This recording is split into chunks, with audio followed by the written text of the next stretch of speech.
A mist rises over the emerald hills and ancient forests of New Zealand, wrapping everything in a quiet, mysterious calm. This land, Aotearoa, the land of the long white cloud, has always been a place where the seen and the unseen meet, where mountains and rivers pulse with hidden stories, and where creatures dwell not only in shadowed forests or winding rivers but in the minds and hearts of the people. In New Zealand, stories are not just tales to pass the time. They are alive, deeply woven into the land itself, connecting past and present in ways that make each whispered legend, each myth, feel like a part of the air you breathe. For the Maori people, the native guardians of this land, these stories have power. Myth and life are so intertwined that separating them is almost impossible. Children grow up learning that rivers are more than just flowing water. They are homes to Taniwha, mighty guardians that protect the people or warn of danger. Mountains, too, are not just rock and earth. They are ancestors, standing tall, watching over the land and its people. And when the wind howls through the trees, some say it's not merely the weather, it could be the voices of ancestors or the spirits who wander, lingering, reminding the living of promises made long ago. The Maori do not see mythical beings as mere characters in a story. These creatures, these spirits, are ancestors, protectors, and sometimes even warning signs. A Taniwha may appear in a dream, bearing a message of danger or advice for a difficult decision. It's believed that they guard certain rivers and lakes, and those who respect them find safety in their presence. But cross them, or disrespect the waters they protect, and they may unleash floods or storms. People have told stories of strange whirlpools and calm rivers or unusual waves appearing out of nowhere, each carrying the whisper of a Taniwha's warning. These aren't just coincidences to the Maori people, they're signs that the spirit world is present, always watching. There is another layer to these stories, one that emerges as families gather around fires at night or walk through sacred spaces, sharing tales passed down through generations. To the Maori, these aren't simply stories, they're teachings, woven with the wisdom of ancestors. They learn of the Patupaiarehe, the fairy-like beings who live in the mist-shrouded mountains, elusive and magical, yet not to be trusted. Travelers might hear their haunting flutes drifting through the fog, a melody both enchanting and eerie. It's said that those who follow this music, lured by its beauty, may never return, or if they do, they are forever changed. This tale is a reminder to respect the mountains and to stay grounded, even when the unknown tempts. With the arrival of European settlers in the 1800s, New Zealand's world of mythical creatures grew and shifted. Stories of strange beings and mysterious encounters began to merge with European folklore, creating a new layer of legend. To the settlers, the Maori stories were as wild and untamed as the land itself, and they often misunderstood or even feared these beliefs. Tales of the Taniwha, the Patupaiarehe, and other beings seemed like ghost stories, sometimes leading the settlers to mark certain lakes or forests as places to avoid, fueling their own superstitions. To them, these creatures became symbols of a land that could not be entirely tamed, a reminder that New Zealand held secrets beyond their understanding. As settlers carved new towns and cities from the wilderness, they brought with them their own stories, tales of goblins, spirits, and mystical beings from far-off places. In the mingling of cultures, a unique kind of folklore took root. The Maori tales of mist-dwelling fairies and forest giants began to overlap with European ideas of ghosts and hauntings, creating a rich, eerie tapestry of folklore. Stories of encounters with the unknown became part of colonial legend, with both Maori and settlers recounting strange sightings, often blending beliefs into tales shared around firelight. It's said that once, in a small village near the coast, a settler family awoke to strange sounds outside their door, a deep, rumbling noise, almost like breathing. When they opened the door, they found no one there, but the earth felt different beneath their feet, like it was alive. The Maori of the area believed a Taniwha was warning the settlers to leave a nearby river alone. They had wanted to change the river's path to irrigate their fields, not knowing it was under the Taniwha's protection. The settler family, shaken by the experience, chose to heed the warning, respecting the advice of the Maori elders. That night, in the quiet, both Maori and settler families alike sat close, knowing that they had touched something beyond their understanding, something ancient and strong. Through moments like these, myths and stories became bridges, binding people not just to the land, but to one another. These shared experiences fostered respect, even fear, as both Maori and settlers began to understand that the land held its own memory, its own spirit. Though they may have come from different worlds, their stories intersected, creating a patchwork of belief that honored the land's power. Even today, these myths persist, lingering in the minds of those who call New Zealand home. People share stories of mist-clad mountains and rivers that refuse to be diverted. Drivers on winding roads sometimes report hearing the ghostly strains of music coming from the hills, or catching glimpses of figures who vanish when approached. When a river floods unexpectedly, elders still say it might be the Taniwha reminding everyone of its presence. And when people walk alone through certain forests, they sometimes feel watched, protected, or warned. To some, these tales may seem like ancient echoes, whispers from a world long past. But in New Zealand, the past and present are always close. Whether Maori or settler, many still believe that there is more to this land than meets the eye, that the stories carry truths too deep for ordinary words. They are more than legends, they are a heartbeat, a memory, a living presence that wraps around the hills and valleys, waiting to be felt, heard, and honored. In the hush of dawn, with the mist still clinging to the trees, it's easy to feel it, a sense that somewhere, just beyond the veil, the creatures of New Zealand's myths wait patiently, as they have for centuries, watching over their land and its people.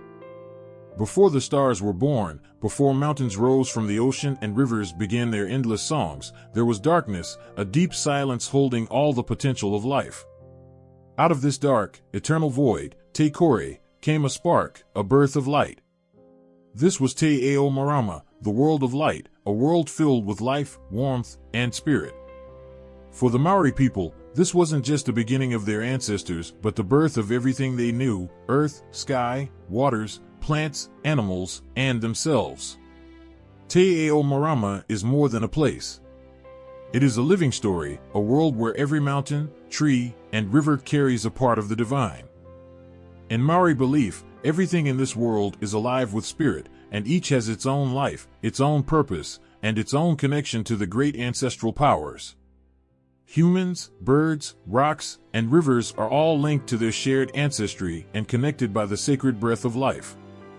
This belief is called Whakapapa, the genealogy that binds all of creation. And so, to the Maori, life is not just human but is held by every stone, every cloud, and every creature that moves across the land. The world is filled with guardians, and each one has its own story, its own origin in Te Ao Marama. But like every story, Te Ao Marama is filled with shadows and mystery. The ancient ones, the Atua, were gods, created not only light but also beings to inhabit this world, to protect, to guide, and sometimes to test. These beings, each with their own powers and personalities, became guardians of forests, rivers, and mountains. They are the Taniwha, the Patupaiarehe, and the many spirits of earth, sky, and water, born from the ancient Atua and sent to carry out their will in the world of light. These creatures are part of the natural world, living among the living, yet they come from a place far beyond human sight. When people speak of them, it is always with respect and humility, knowing that these beings are not mere stories, but part of the great family of creation. The Maori tell of Tane Mahuta, god of the forests, who pushed his father Ringi, the sky, away from his mother Papa, the earth, bringing light into the world. Tane didn't do this alone, though. He was helped by his many siblings, gods of wind, sea, storms, and fire. Each of them took on a sacred task, becoming guardians of the places and creatures under their care. And so the world filled with life, forests teeming with creatures, rivers flowing with power, and mountains standing as silent witnesses to creation. Even now, Tane's presence is felt in every tree, every shadowed forest, every bird's song that drifts on the wind. When people walk in these forests, they feel his spirit around them, alive, ancient, and strong. But not all beings of Te Ao Marama are seen, and not all of them are kind.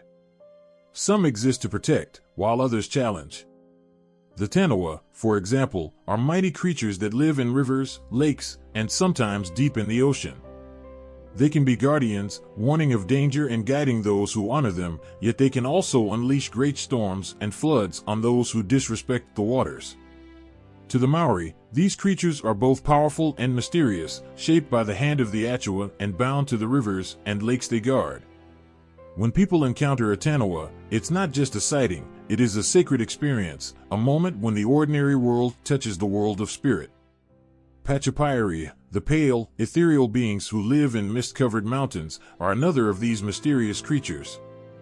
They are known to lure travelers with enchanting music, voices like flutes drifting through the fog, calling to anyone who dares to listen. Unlike humans, they are beings of magic and twilight, gentle yet dangerous, guardians of places where light and shadow mingle. The Maori believe they live in places untouched by human hands, deep within the forests or hidden in the high hills, protecting these lands from those who would disturb them. Those who wander too close may hear their music or catch a glimpse of them moving through the mist. But these encounters are warnings, reminders to respect sacred spaces and honor the boundaries between worlds. In the Maori way of seeing, these beings are not myths, they are family, part of the same lineage that connects humans, gods, and the natural world.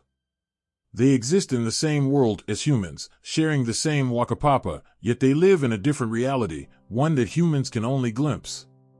When Maori elders speak of these creatures, it is not as fiction but as history, as memory. They are stories of ancestors who walked these lands before, of people who learned to live in harmony with the creatures and powers that surround them. And so each generation is taught to remember, to honor these stories as they would honor their own family, for in these stories are the teachings of how to live respectfully, wisely, and humbly. The Taniwha gave their children more than just life, they gave them the guardianship of this world. And so, when the Maori look at a river, a mountain, or a tree, they don't just see a part of the landscape.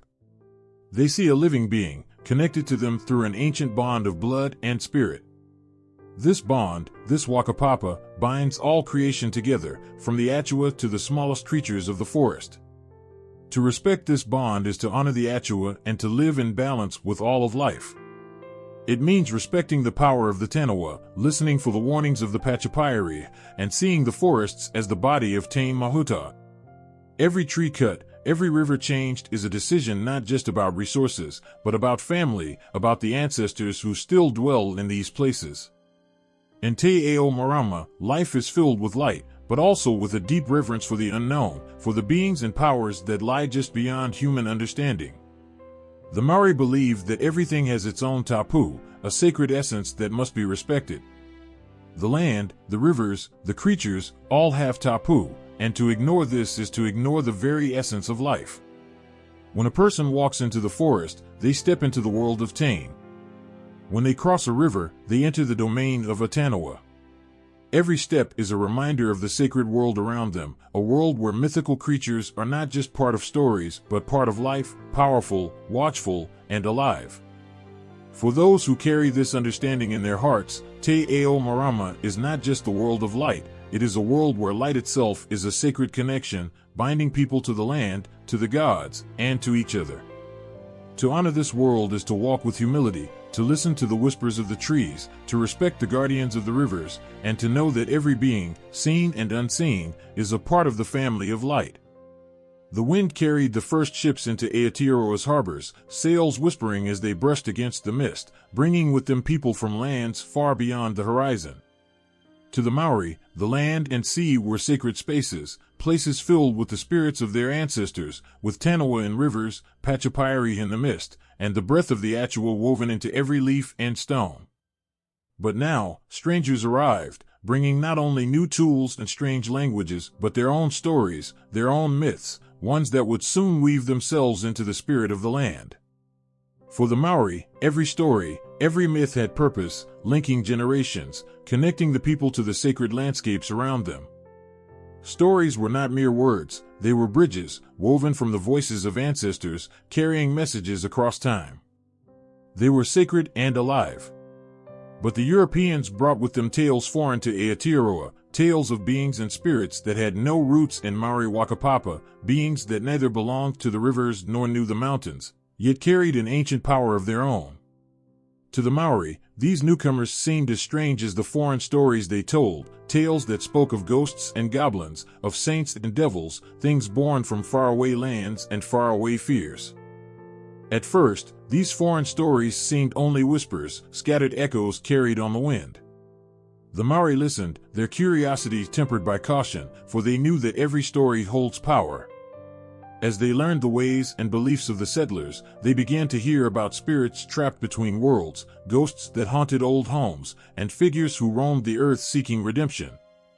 Unlike the Maori spirits, who were guardians of rivers or ancestors watching over the living, these foreign spirits seemed restless, caught in a different kind of sorrow, one unfamiliar to the Maori heart. Over time, the stories mingled, reshaping and blending like rivers meeting in a forest. The Maori began to take parts of these tales, finding echoes within their own beliefs, their own understandings of spirit and nature. Soon, these tales merged with the rich tapestry of Aotearoa's myths, shifting like shadows in the moonlight, creating new forms. Some settlers spoke of the headless horseman, and while the Maori had no such figure, they understood the spirit of the tale. It reminded them of spirits that walk between worlds, of ancestors sometimes seen in dreams, caught between realms. In time, the image of the headless horseman transformed, blending with the shadows of the Patupaiarehe, the pale, mist-dwelling beings who roamed the mountains and lured wanderers with haunting flutes. These beings, though different, found new shapes in the stories shared by the settlers. In the valleys, the rivers, and the forests, other new tales emerged. The settlers shared their own fear of the sea, stories of krakens and sea serpents, monsters with the power to drag whole ships into the abyss. To the Maori, these sea monsters felt strangely familiar. They reminded them of the Taniwha, those powerful guardians of lakes and rivers who protected and warned, yet could bring ruin upon those who failed to respect them. The settlers' tales of monsters matched the Maori respect for Taniwha, and in time, these legends grew side by side, each culture's fears and reverence blending with the other, each shaping how they saw the waters and the spirits who called them home. It was in the night, around fires, or during quiet gatherings, that these stories truly took root. Maori and settlers alike would share tales of strange encounters and ghostly sights, of mysterious shadows and unexplained lights in the night. The Europeans spoke of spirits caught in tragedy, while the Maori told of spirits that watched and protected, of ancestors who had not left, and of powers hidden within the land itself. In this mingling of fears and hopes, a new mythology began to grow, one that honored both the spirits of Aotearoa and the foreign spirits that settlers brought with them. As the years passed, stories began to shapeshift and adapt, drawing on pieces of both worlds. The Maori heard of strange lights seen in empty houses and came to see them as messages, perhaps from Patupaiarehe or other lost spirits, warning of danger or sorrow. The settlers, in turn, came to respect the Maori belief in Taniwha and the power of the land's guardians. Some settlers even began to leave offerings near rivers or seek guidance from Maori elders before building on new land, not out of fear, but out of a deepening respect for the spirits that belonged to Aotearoa.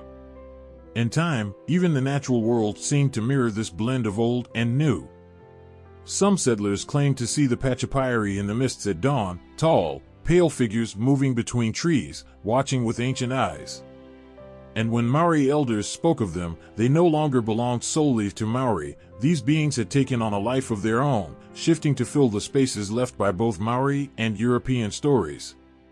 These beings, like the land itself, had learned to carry both stories at once, to become guardians of a new and shared understanding. The legends changed as more and more settlers came, and children born of both Maori and settler parents learned a blended history. They heard stories of Taniwha as well as tales of haunted places from their European grandparents, and they grew up with a mythology that was neither one nor the other, but a creation of both. In the forests, people would hear the sounds of strange music and wonder if it was a sign from the Patupaiarehe or perhaps a restless spirit from European tales. When storms came unexpectedly, many thought of the Taniwha, warning them to honor the rivers and respect the earth's hidden strength. These stories, like roots growing deep in the soil, became a part of the land's new life, a shared language between two worlds. And so, a mythology of Aotearoa was reborn. It grew from voices on both sides of the world, from Maori elders and European storytellers, from children who dreamed of ancestors they'd never seen and creatures that both protected and challenged. New Zealand's spirit became one of many voices, many stories, woven together in a way that was as mysterious and beautiful as the land itself. Now, every whisper of the wind, every mist-covered mountain, every glimmer on the water feels like part of this story, an endless, living tale shaped by every person who walks on the land, who breathes its air, and who listens to the voices of its past. In the quiet stillness where river meets ocean, something ancient stirs. It moves beneath the surface, silent and watchful, with a power as old as the mountains and a presence as deep as the sea. This is the Taniwha, the guardian of New Zealand's waters, known and respected by the Maori for generations.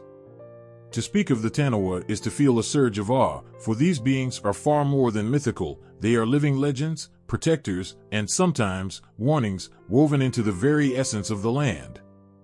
Long before there were towns and bridges, before ships sailed the coasts, Taniwha ruled the waterways.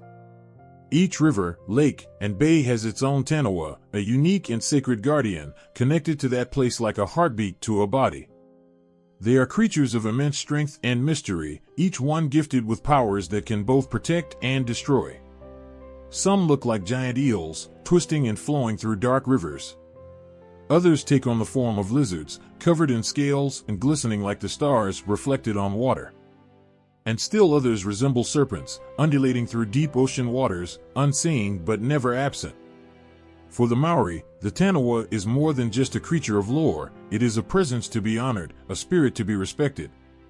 Every family has stories of the Taniwha, tales of their ancestors who crossed paths with these mighty beings and came away forever changed.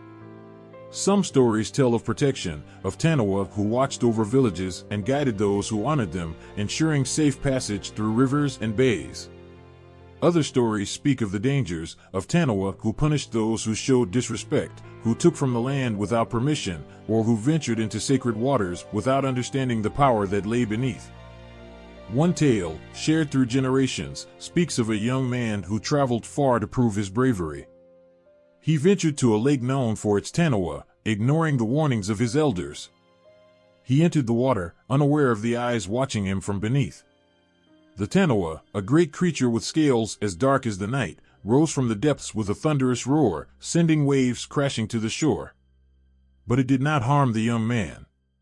Instead, it circled him, its eyes reflecting the starlight, and disappeared back into the depths. The young man returned home, shaken but unharmed, forever changed by his encounter. He had seen the power of the Taniwha, a force that needed neither words nor punishment to teach him the importance of humility and respect. Many of the old stories also tell of Taniwha who were protectors of their people. In the days when canoes were the only vessels on the waters, tribes would travel to trade, to visit kin, or to explore. The journey was long, and the waters unpredictable, but those who showed respect would often find a Taniwha swimming alongside them, guiding their way, calming the waters, ensuring their safe return. The Taniwha knew those who lived along the rivers, those who honored the land and waters, and would offer their strength in times of need. Elders say that if you see ripples moving against the current or hear a low hum in the water, it is the Taniwha watching over you, protecting you as long as you walk with respect. But the Taniwha are not always gentle. They are powerful guardians, and when the sacred is threatened, they respond with fury. There are tales of settlers who drained lakes or built on riverbanks, unaware of the Taniwha who dwelled there. The Maori elders warned them, telling them that the land and water were alive, that the Taniwha would not forgive such actions. Yet the warnings were not always heeded. The Taniwha showed their wrath in floods, and waters that rose without warning, taking back what had been stolen, reclaiming the land.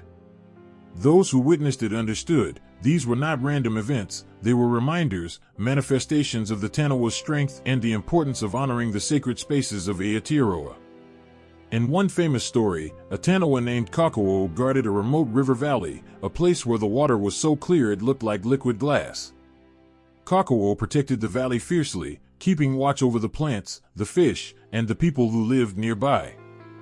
One year, a drought struck, and the people grew desperate, cutting down trees along the riverbank to make way for crops.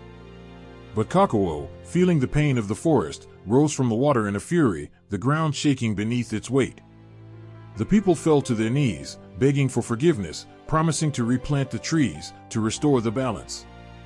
And in that moment, the Taniwha returned to the water, its rage quenched, reminding them that respect must always flow as deep as the river itself. To the Maori, the Taniwha is also a symbol of connection to their ancestors. Many believe that the Taniwha carry the spirits of those who have passed, guiding and protecting the living as they navigate life's challenges. Some families have a Taniwha who watches over them, a guardian passed down through generations, a link between past and present. When someone in the family faces hardship, they go to the river, speaking to the Taniwha, asking for its guidance, its strength. And in quiet moments, they feel its presence, a reassuring whisper in the rush of the water, a reminder that they are never truly alone. Even today, the Taniwha remains a part of New Zealand's identity. When roads or buildings are planned near rivers or lakes, the stories of the Taniwha are not forgotten. Elders are consulted, and the spirit of the land is honored, knowing that to ignore the Taniwha is to invite trouble. For the Maori, the Taniwha is a force beyond time, a being that carries the wisdom of the land itself. They know that as long as there are rivers and seas, the Taniwha will remain, watching, guiding, and protecting, a silent but powerful presence that connects them to the heart of Aotearoa. In each ripple of a river, and every wave that breaks upon the shore, the Taniwha live on, guardians of the waterways, reminders that true strength is found in respect and that the land remembers all those who walk upon it.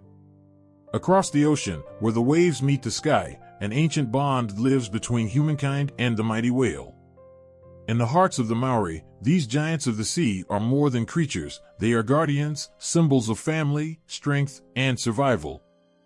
Perhaps the most beloved story among these is that of Paikea, the whale rider, a story woven into the very bones of New Zealand, passed down from grandparents to children. It's a story of a journey where life and ocean meet, where love, spirit, and resilience ride together upon the back of a whale. Long ago, Paikea stood on the shores of his homeland, his heart troubled by betrayal and by sorrow that seemed to hang in the air like a heavy mist. The jealous hearts of those closest to him turned against him, and Paikea found himself alone. But as he looked to the ocean, he felt the call of something greater, something that whispered of strength and hope. The sea, vast and endless, had always spoken to Paikea, filling his heart with peace. And so, in that moment, he cast himself into the unknown waves, leaving behind the world he knew. As he sank beneath the waves, Paikea was not lost, for the sea held him in its gentle yet powerful arms. And then, from the depths, a whale came, a mighty tohora, a creature as old as the ocean itself. This was no ordinary whale, it was a guardian, a friend, a being who recognized the spirit within Paikea. With a sweep of its massive tail, the whale lifted Paikea upon its back, cradling him as tenderly as a mother holds her child. Together, they began a journey across the vast ocean, the bond between man and whale becoming as unbreakable as the tides that carry the moon's pull. Day and night, Paikea rode upon the whale's back, watching the stars reflect upon the water like old ancestors lighting the way. In the depth of the sea and the silence of the night, he felt the presence of those who had come before him. The ocean itself became a voice, one that carried the love and memories of his people. And there, on the back of the whale, Paikea understood that he was never truly alone. Every wave, every gust of salt wind, carried with it the voices of his ancestors, who whispered to him of strength, courage, and endurance. To the Maori, Paikea's story is more than legend, it is a lifeline, a reminder of the connection between their people and the whales who grace their waters. Whales are seen as kin, as protectors who carry the spirits of ancestors upon their mighty backs. When whales are seen off the coast, the Maori say it is a blessing, a visit from family, a reminder that they are never forgotten. These whales, graceful and powerful, carry stories just as they once carried Paikea, bearing the love of countless generations across the waves. The whale song, deep and haunting, resonates with the Maori soul. It is a song of the earth and the ocean, of love and of loss, a song that reaches into the very heart of what it means to belong. For Maori, each whale is a spirit, a symbol of guardianship and family. They are seen as the caretakers of the sea, guiding and protecting those who honor them. Just as Paikea was guided across the ocean, the Maori feel guided by the spirit of the whale, their own journeys watched over by these ancient beings who have known the ocean's secrets longer than any other. The sight of a whale breaching the ocean's surface, its massive body lifting towards the sky, fills the Maori with awe.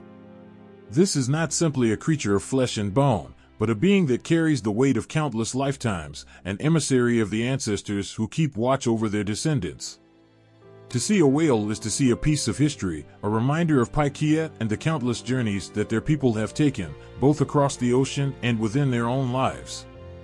The whale's presence is a blessing, a reminder that they are never alone, that the sea will always hold them and carry them forward, just as it did Paikea.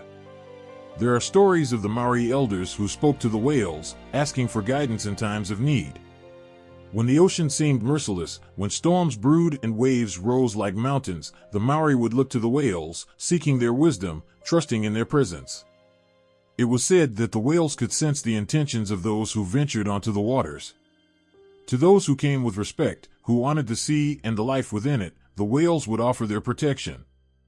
But to those who showed disregard, who treated the ocean as merely a resource to take from, the whales would withhold their guidance, letting the sea's wild spirit take its course. In the rhythms of the ocean, in the rising and falling of tides, the Maori feel the heartbeat of the whales, a pulse that connects them to their ancestors, to Paikea, to the land and sea alike. To them, whales are a bridge between worlds, carrying messages from the deep, from the past, reminding them of where they came from and who they are. Just as Paikea found strength on the back of the whale, so too do the Maori find strength in remembering their bond with these guardians of the ocean. The story of Paikea, of his journey across the ocean on the back of the great whale, continues to live in every Maori heart.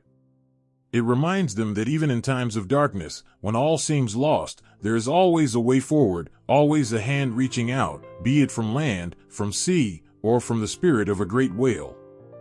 This bond is sacred, a connection that will carry on as long as the waves meet the shore, as long as whales swim through the depths, as long as the story of Paikea is spoken from one generation to the next. And so, when the Maori gaze upon the ocean, when they watch for the telltale signs of a whale's presence, they do not merely see a creature of the sea, they see family, a reminder of love that transcends time, of protection that never wavers. Paikea's journey, carried by the whale across the ocean's vastness, is a symbol of the Maori spirit, steadfast, resilient, and forever guided by the guardians who swim beside them. Under the endless blue sky, where waves rise and fall with an eternal rhythm, lies the domain of Kiwa, god of the vast and mysterious ocean. The Maori revere Kiwa, the one who guards the waters, who commands the depths and the creatures within. Kiwa's presence is in every tide that swells and recedes, in each dark stretch of sea, alive with wonders and shadows. His spirit dances in the crashing waves and lingers in the mist over the ocean's surface, reminding those on shore that they are never far from his gaze. The ocean is Kiwa's realm, a world of unknown depths and timeless mysteries. With the power to create calm or stir storms, Kiwa is neither cruel nor kind. He simply is, as endless as the waters he watches over.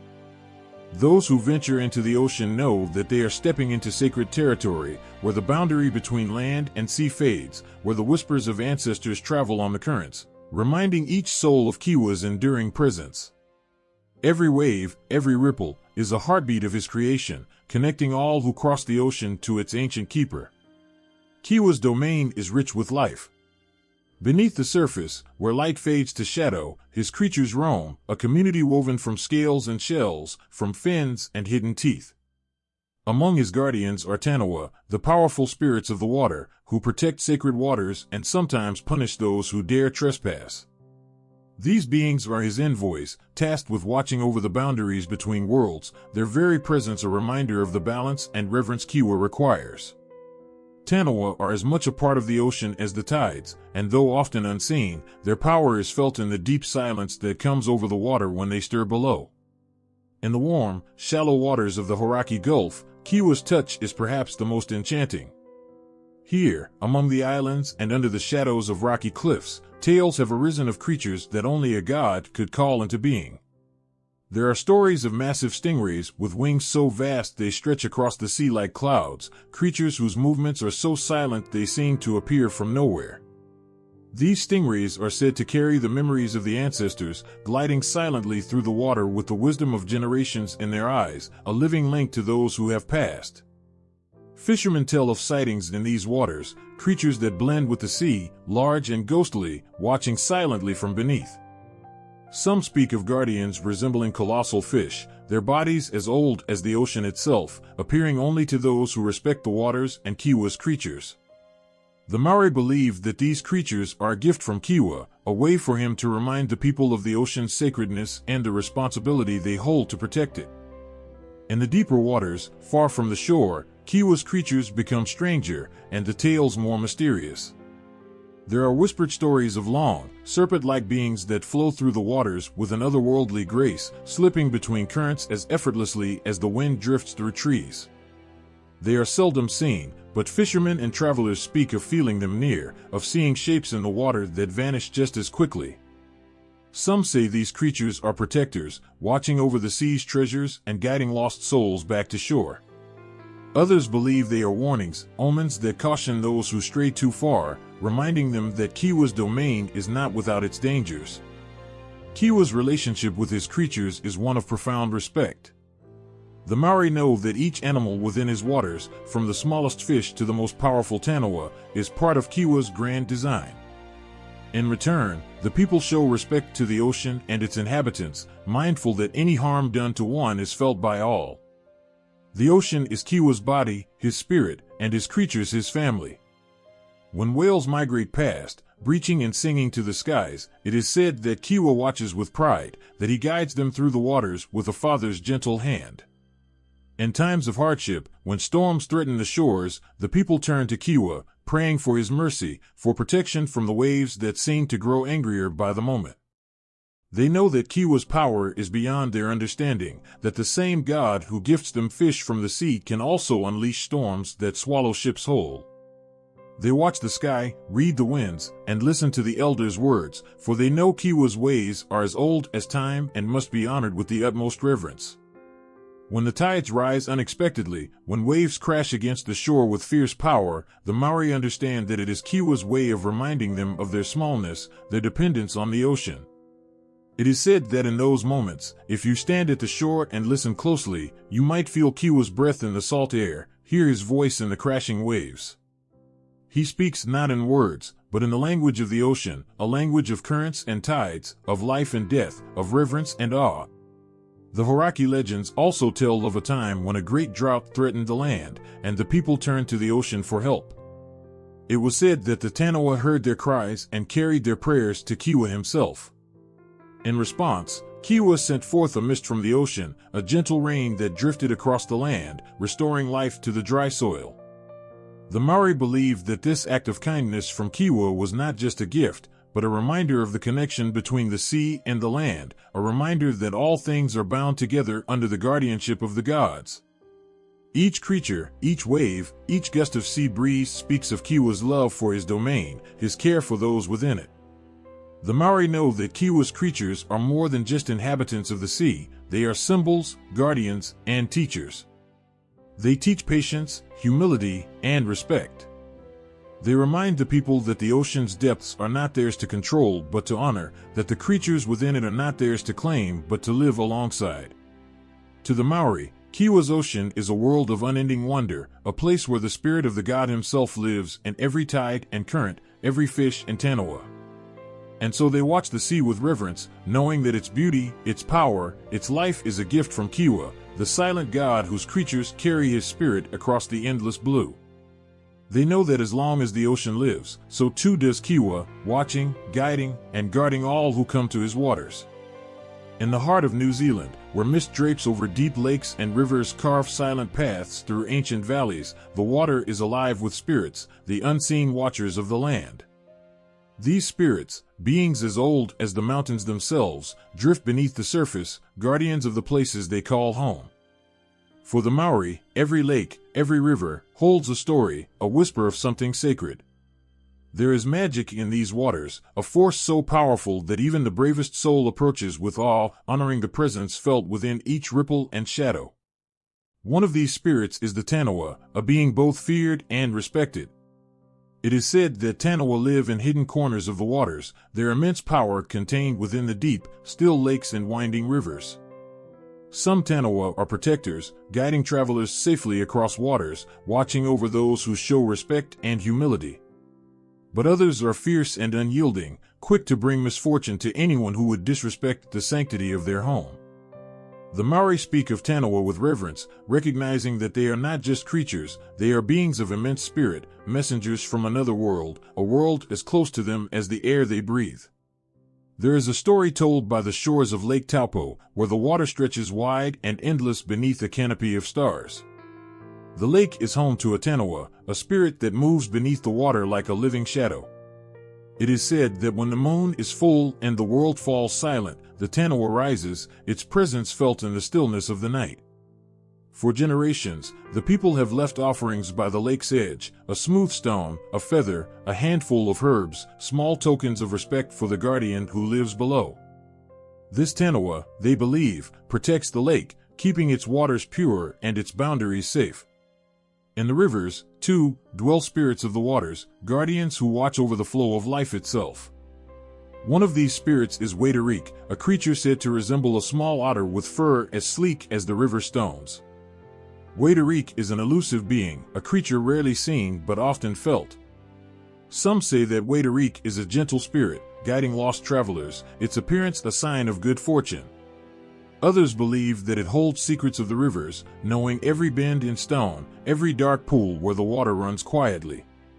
To see Wheke-a-Muturangi is to be reminded of the river's power, to feel the soul of the water that gives life to all who come to drink from it. In the South Island, the waters run cold and clear, fed by glaciers and streams that have carved their way through rock and forest. Here, beneath the shadows of mountains, lies Lake Wakatapu, a place said to be haunted by a Taniwha with a heart as fierce as the winter wind. The Maori tell of how the lake itself was shaped by this Taniwha's movements, its long body curling through the valley, leaving a path that filled with water. When storms gather over the lake, when the wind howls and waves crash against the shore, the people say it is the Taniwha stirring, its spirit moving with the storm, reminding all of its presence. The rivers, too, are alive with legends, sacred places where spirits are said to dwell within every rush of water, every hidden pool.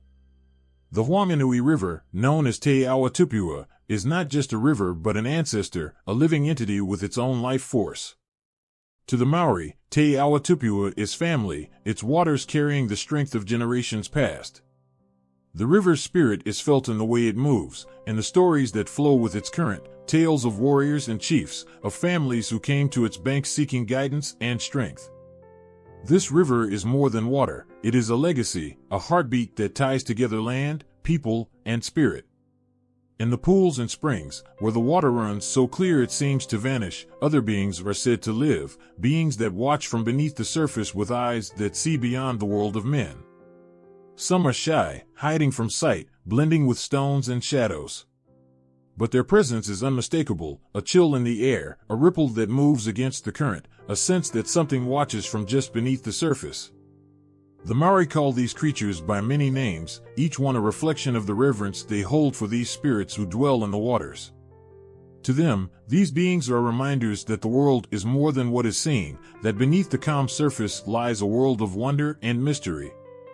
Even the small, hidden streams, the quiet pools tucked away in the forest, hold their own spirits. Children are told stories of Patupaiarehe, fairy-like beings who live in the misty waters and come out to play only at dawn and dusk. These spirits are gentle but mischievous, creatures who sing haunting songs that drift across the water, luring those who listen too closely. The Maori respect these beings, knowing that while they may appear kind, they are as wild as the land itself. Offerings are left by the streams, gifts to honor the spirits who guard the quiet places, who hold the mysteries of the forest and water alike. In these lakes and rivers, the Maori find more than just a source of life. They find a connection to the past, a reminder of the spirits who came before them, who live still in the waters, in the stones, in the silence that falls when the world holds its breath. The water spirits are not separate from them. They are family, ancestors who watch from the depths, guardians of the balance that holds the world together. Every ripple, every wave, carries the memory of these spirits, and to the Maori, these waters are hallowed ground, places where the seen and unseen meet, where life flows eternal, bound by the presence of beings who have seen countless generations come and go. And so, they tell the stories, passing them from parent to child, each word a thread that binds them to the water, to the spirits who dwell within, to the guardians who watch and wait, their forms shifting with the water, their spirits as endless as the rivers that carry their legacy through time. In the depths of the ocean, where light fades to darkness and the weight of silence presses down like a shroud, a creature waits with ancient patience. Wheke-a-Muturangi, the great octopus, has haunted these waters since the first ancestors set eyes on the sea. Stories say its body is as vast as a village, its tentacles reaching out like the roots of an enormous tree, curling around rocks and reefs, pulling the sea in closer with each slow, silent move. The ocean itself seems to bend to its will, as though every wave, every pull of the tide, answers to this creature older than time. Wheke-a-Muturangi is more than just a sea creature. It's a force, a being with power over the ocean's heartbeat. Its very presence commands the currents, sending shivers through the deep, and even the bravest sailor knows that beneath the calm waves, the great Wheke lurks, watching. Those who tell its story feel its presence in every tide, each shift in the water a reminder that the great octopus is there, hidden and waiting. They know that Wheke is not easily angered, but when it rises, it does so with the fury and power of the ocean itself. One of the most famous stories tells of the mighty battle between Wheke-a-Muturangi and the hero Kiwa, a warrior known across the islands for his strength and courage. Kiwa, who had voyaged far across the ocean, felt the presence of Wheke long before he ever saw it. His journey was marked by strange currents, a disturbance in the water that made even the strongest winds seem weak. He knew it was a warning, a sign that something powerful and otherworldly guarded these waters. With every stroke of his paddle, Kiwa could sense Wheke, its gaze heavy upon him, each of his movements watched by an unseen presence lurking just beneath the surface. The confrontation came when Wheke, angered by Kiwa's journey through its domain, rose from the depths, lifting its massive form above the waves. Its eyes, dark and full of ancient knowledge, locked onto Kiwa, and its tentacles reached out, each one twisting and curling with a life of its own. The sky darkened, and the waves crashed, whipped into a frenzy by the rage of the great Wheke. Kiwa held his ground, his heart pounding with the force of the ocean itself, but he refused to turn away. He stood strong, his own courage reflected in the churning sea. In the struggle that followed, Wheke lashed out with its massive tentacles, each movement stirring the ocean into chaos. The waves rose high, and the ocean seemed to boil as Kiwa fought, his strength pitted against the ancient might of Wheke. The octopus's arms swept through the water, creating currents so powerful they carved into the sea's surface, shaping the land in ways that would last forever. Legends say that with each thrash of its tentacles, Wheke tore pieces of the earth apart, leaving behind bays, inlets, and coastlines, the very shape of the North Island itself formed by its fury and strength. At one point in the battle, Kiwa seized a great paddle, lifting it high above his head, his voice rising in a cry that echoed over the waves. He struck out at Wheke, each blow heavy with the strength of his ancestors, every strike sending a ripple through the sea that resonated with the heartbeat of the land itself. Wheke, wounded and weary, let out a roar that shook the water, a sound so deep and powerful it seemed to come from the earth's very core. Even the winds held their breath, the waves pulling back as if to witness the final moments of this epic struggle. Finally, with one last great effort, Kiwa struck a blow that drove Wheke back into the depths. The creature's massive form sank below the waves, its powerful tentacles retreating into the shadows, slipping back into the ocean's darkest depths. But Wheke was not gone, it had only returned to its hidden world, where it would lie in wait, gathering its strength, forever bound to the waters it commanded. Kiwa, though victorious, knew that the great octopus would always be a part of these waters, its spirit woven into the currents, its presence lingering in the tides and the shapes of the coastline. The Maori looked to the North Island's shores and remember this great battle, seeing in each curve of the land the mark of Wheke's struggle, the impression left by the creature's immense strength. They speak of Cup's courage, of his fight to protect his people, and of Te-Wheke, whose power shaped not only the ocean but the very face of the land itself. They tell these stories so that the memory of Te Wheke-a-Muturangi remains, so that each generation remembers the great octopus who once rose from the depths, whose spirit still stirs the waters whenever the tides shift and the waves rise high. To this day, fishermen and travelers offer respect to Te-Wheke, leaving gifts at the shore, small tokens of gratitude and caution, for they know that the great octopus lies just beneath the surface, watching and waiting. In every storm, every unexpected swell, they feel the presence of Te Wheke-a-Muturangi, the being whose power helped shape their world, whose memory lives on in every ebb and flow of the ocean's tides. In the mist-draped mountains and shadowy depths of New Zealand's forests, the Patupaiarehe dwell, mysterious beings, glimpsed only when the veil between worlds thins. These are not creatures of flesh and bone but beings of light and shadow, their pale skin said to shimmer faintly like moonlight. They live in hidden corners of the forest, places untouched by sunlight, where the trees grow tall and old, their branches intertwined as if holding secrets from another world. The Maori speak of them with reverence and awe, knowing that to encounter a Patupaiarehe is both a blessing and a caution. The Patupaiarehe are delicate in form, with long, flowing hair, often as pale as the clouds that linger around mountaintops at dawn. Their eyes, bright and piercing, are said to hold an ancient sadness, as though they remember times long before the world we know came into being. They dress in garments spun from the forest mist, robes that flow like water, colors shifting with each step as they move like shadows through the trees. Their presence is ethereal, and those who see them often say it feels like witnessing a dream made real, a vision that could vanish at any moment with a single breath. They are known for their music, haunting melodies that drift through the forest at dusk, each note echoing with an otherworldly beauty. The Maori call these sounds the flute songs of the Patupaiarehe, music that can stop the heart, bringing both joy and sorrow in a single moment. Their music is a language, a way of speaking with the world around them, and it is said that the trees and streams respond, their spirits stirred by the sound. Those who have heard this music say it stays with them for life, a memory as haunting as a half-remembered dream, beautiful and strange. The Patupaiarehe are careful to stay hidden from human eyes, for they are not like us. They are beings who belong to the twilight, to the shadows and quiet places of the world. Their homes are in the forests and mountains, sacred places where the mist clings to the trees and the air is heavy with the scent of earth and moss. They make their homes high on the mountains, among the peaks where only the brave dare to wander, where the world feels untouched by time. These places are their sanctuary, a world separate from the human one, a place where they are safe from those who might wish to disturb their solitude. Yet, there have been times when humans and Patupaiarehe have crossed paths, each encounter leaving a mark on both. Stories tell of travelers who, lost in the forest as the sun sets, hear a soft voice or catch a glimpse of something moving in the trees. If they are respectful, if they listen with an open heart, the Patupaiarehe may choose to help, guiding them back to safety, a silent presence that leads the way through the darkness. But those who disrespect the land, who fail to honor the sacredness of the forest, may find themselves lost forever, their calls swallowed by the mist, their steps leading them further and further into the unknown.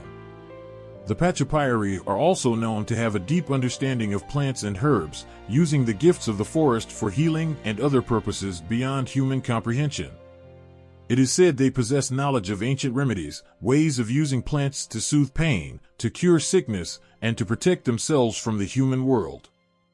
For the Maori, these beings are teachers, guides who understand the secrets of the forest in ways that no human ever could. Some say that the Patupaiarehe share their knowledge only with those who show true respect for the land, a bond formed by a shared love for the world's hidden places. But not all encounters are peaceful. There are tales of Patupaiarehe taking people who wander too close to their homes, leading them away into the mountains or deep into the forest. Sometimes, they do not return for days, and when they do, they are changed, quiet, as if they carry a secret too heavy to share, a memory of a place they can no longer reach. For the Patupaiarehe are protective of their world, and to trespass without care is to risk their wrath. They are spirits of the wild, and the wild is not a place that tolerates disrespect. One story tells of a young girl who wandered into the forest, drawn by a haunting melody that seemed to come from nowhere. She followed the sound, her heart pulled by the beauty of the music, until she found herself standing before a figure, pale and ghostly, playing a flute of bone. The Patupaiarehe turned to her, their eyes meeting hers, and in that moment, she felt as if she were falling into another world, a place of shadows and light, of ancient songs and timeless secrets. She returned home at dawn, her family finding her asleep by the edge of the forest. But she was changed, forever touched by the beauty she had witnessed, carrying within her a memory that words could never capture. The Maori honor the Patupaiarehe by leaving offerings at the edge of the forest, small tokens of respect, flowers, feathers, stones touched by the sun. They know that these beings are the guardians of sacred places, protectors of the forest's heart, and that to respect them is to show respect for the world itself. For the Patupaiarehe are not just inhabitants of the forest, they are part of the land's spirit, woven into the roots of the trees, the mist that clings to the mountains, the quiet spaces where light and shadow meet. To hear the music of the Patupaiarehe, to see them move through the trees, is to be reminded of the beauty and mystery that lies just beyond our sight, a world that exists alongside ours, as real and as fragile as the morning mist. The Maori know this world well, and they honor it with every step, every word, every song that speaks of the Patupaiarehe, keeping alive the memory of these beings who dwell in the shadows, whose music will echo through the mountains for as long as the world remembers to listen. In the heart of New Zealand's lush forests, where the sunlight filters through dense canopies and dances on the forest floor, whispers of the Pona and Pakepakeha can be heard. These elusive beings, with skin as pale as the first light of dawn, have captured the imagination of many. Their presence is both enchanting and eerie, evoking a sense of wonder and caution among those who venture too close to their hidden homes. Legends say that they inhabit the deepest parts of the woods, where few dare to tread, living in harmony with nature and all its mysteries. The Pona and Pakepakeha are often described as ethereal, almost ghost-like in their appearance. Their white skin reflects the dappled light of the forest, making them difficult to spot among the trees. Some say their hair flows like silken strands, shimmering in the light, and their eyes shine with an otherworldly glow, revealing a depth of wisdom and experience. While they are gentle creatures, there is an undeniable air of mystery that surrounds them, a reminder that they belong to a world beyond human understanding. These beings are not merely figures of folklore, they embody a deep connection to the natural world. They are seen as guardians of the forest, protectors of the land and its secrets. The Maori believe that the Pona and Pakepakeha carry the spirit of the forest within them, and their actions reflect the delicate balance of nature. They are said to roam the woods at twilight, their movements graceful and fluid, leaving behind traces of their magic that can be felt by those who are attuned to the rhythms of the earth. In many stories, encounters with the Pona and Pakepakeha are moments of profound beauty and awe. Those fortunate enough to glimpse these beings often describe feelings of peace and belonging. It's as if time stands still, and the worries of the world fade away, replaced by the wonder of witnessing something truly extraordinary. One tale recounts a young boy who, while wandering in the forest, stumbled upon a glade filled with shimmering lights. In the center stood a Pakepakeha, dancing with a grace that seemed to defy the very laws of nature. The boy watched, captivated, his heart swelling with emotion. The Pakepakeha turned and smiled, a gesture that conveyed a deep understanding, as if they shared a bond that transcended words. But with their beauty comes a warning. The Pona and Pakepakeha are elusive for a reason. They guard their secrets fiercely and do not take kindly to those who intrude upon their sanctuaries. There are tales of travelers who, drawn by the allure of the pale-skinned beings, ventured too far into the forest. They would hear laughter echoing through the trees, music that pulled at their hearts, only to find themselves lost, wandering in circles as the forest seemed to shift around them. The Pona and Pakepakeha are not malevolent, they simply wish to protect their home. Those who approach with respect and humility may find themselves rewarded with a glimpse of the magic that lies hidden among the trees. The legends surrounding the Pona and Pakepakeha also reveal a rich cultural interpretation. In Maori cosmology, these beings are seen as reflections of the natural world, representing the delicate balance between humanity and nature. They serve as a reminder of the importance of living in harmony with the land and respecting its inhabitants. The connection between the Pona and Patupaiarehe and the forest reflects the Maori belief that all living things are intertwined, each playing a role in the greater web of existence. As stories of these beings have spread, they have taken on new meanings and modern interpretations. In a world that often feels disconnected from nature, the Pona and Patupaiarehe symbolize the yearning for a deeper connection to the earth and its mysteries. They remind us that there is still magic to be found in the world, if only we are willing to look for it. The tales of their beauty and grace encourage a reverence for the land, urging us to tread lightly and listen closely to the whispers of the forest.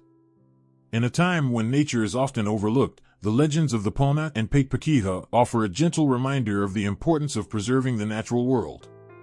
Their stories encourage us to foster a sense of wonder, to seek out the hidden beauty in our surroundings, and to honor the connections we share with the earth. They inspire us to protect the forests, mountains, and rivers that are home to so many living beings, reminding us that we are but guests in this world, entrusted with its care. Every rustle of leaves, every gust of wind, can carry a hint of their presence, urging us to pause and listen. As the sun sets and the shadows lengthen, we may catch a fleeting glimpse of their pale forms, dancing among the trees, a reminder that the world is full of magic waiting to be discovered. In honoring the Pona and Patupaiarehe, we also honor the beauty of the land they represent, ensuring that their stories and the spirit of the forest live on in our hearts and in the stories we share. In the ancient forests of New Zealand, among the towering trees and tangled vines, legends speak of the Maro, the forest giants who roam these sacred lands. These giants, human-like yet wild and untamed, are shrouded in mystery, a part of the forest itself. With rough, bark-like skin, tangled hair like roots, and eyes as fierce and as deep as the oldest woods, the Maro are guardians of the land, protectors of the forest, yet challengers to any who enter without respect. Their size alone inspires awe. They tower over the trees, moving with a strange, primal grace that seems impossible for their great forms. To see one is to feel as though you have stepped back into a time long forgotten, a time when the land was alive and every shadow held a spirit. Their presence is powerful, almost overwhelming, as if they carry the weight of the forest's oldest secrets on their shoulders. For the Maori, they are a reminder of nature's strength and wildness, a warning that the forest cannot be tamed. But the Maro are not mindless beasts. They are said to be wise, with an understanding of the forest that goes beyond human knowledge. They know every tree, every stream, every hidden pathway through the wilderness. The Maori believe they are the keepers of ancient wisdom, that they can see into the heart of anyone who crosses their path. Those who enter the forest with a pure heart and a respectful spirit may be watched over by the Maro, unseen but present, a silent guardian ensuring their safety as they pass through the wilds. However, the Maro are also known to test those who venture too boldly or with disrespect. There are stories of travelers who, seeking to conquer the forest rather than live in harmony with it, found themselves lost and frightened, turned around at every corner, the forest itself seeming to conspire against them. In these moments, it's said that the Maro reveal themselves, stepping out from the shadows, their towering forms casting a darkness over the intruder. With a voice like the rustling leaves, deep and echoing, they are said to question those who would trespass. They do not harm without reason, but their presence alone is enough to make the heart tremble. The Maro are fierce protectors, and their role as challengers is not one of cruelty but of guardianship. They uphold the balance of the forest, allowing entry only to those who honor the land. They remind those who enter the forest that they are guests in a sacred place, a living place, and that the forest is not to be taken lightly. In this way, the Maro test the strength and character of those who come into their realm. For the Maori, these giants are both feared and respected, a force that cannot be ignored, an embodiment of the forest's indomitable spirit. There is a story of a young man who, proud and headstrong, ventured into the forest without respect for its spirit. He believed he was strong enough to conquer it, to find his way through any challenge. But as he walked, he found the forest growing darker, the paths twisting and turning back on themselves. He grew tired, afraid, until, in the dim light, he saw a figure, tall, looming, with eyes that seemed to glow from within. It was a Mero, watching him, measuring him with a gaze that felt like a weight on his soul. In that moment, he felt small, a mere speck in the presence of something ancient and powerful. The Mero did not speak, but in its gaze, the young man felt a lesson he would never forget. The forest was not his to conquer, it was a living being, deserving of respect. He bowed his head, humbled, and with that gesture, the Mero turned and disappeared into the shadows. When the young man looked up, he found his way clear, the forest paths open to him once again. He left the forest changed, carrying with him a newfound respect for the land and its ancient guardians. But the Mero are not always so forgiving. There are tales of those who met the giants in their rage, fierce and unforgiving, when the forest had been disrespected or when its life had been taken without need. In these stories, the Mero are a force of retribution, restoring balance where it had been broken. They act not out of malice but out of a fierce loyalty to the land they protect, reminding all who hear these stories that the forest is alive, that it feels, that it remembers. The Mero also serve as symbols of resilience and endurance. Just as the forest weathers storms, drought, and the harshness of nature, the Mero embody the strength and patience of the natural world.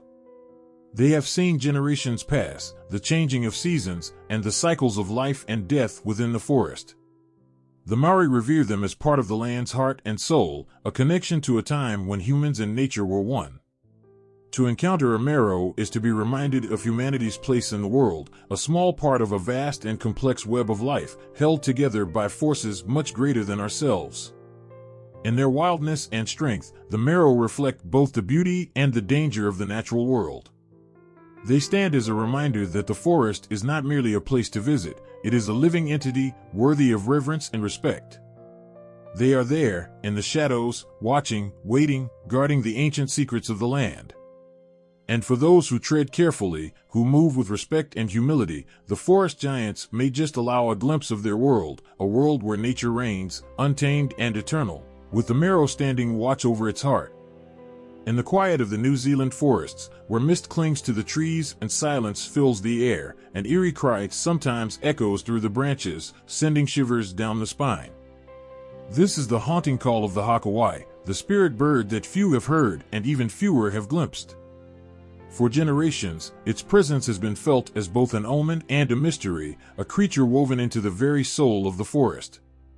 The Haka-Wai's call, a sound like no other, is described as both a shriek and a whistle, rising and falling in a way that makes it seem alive, a voice from the ancient heart of the forest.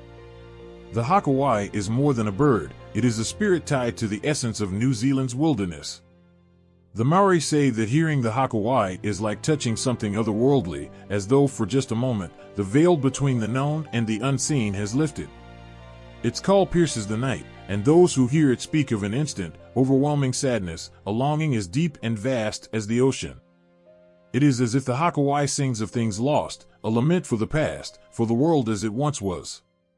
Its voice becomes a reminder that there is beauty in what is fleeting, in what can never be fully understood. Many believe that the Haka-Wai is a spirit form of the huia, a bird that once graced New Zealand with its striking black and white plumage and its hauntingly gentle song. The huia's tail feathers, prized by Maori for their beauty, symbolized honor and reverence. But the huia is gone now, taken by time and human hands, leaving only legends and a sadness that lingers in the heart of the forest. When the Haka-Wai's call is heard, it is said to be the huia's voice, crying out across the ages, a reminder of what was lost and of the sacred bond between people and nature that must never be broken.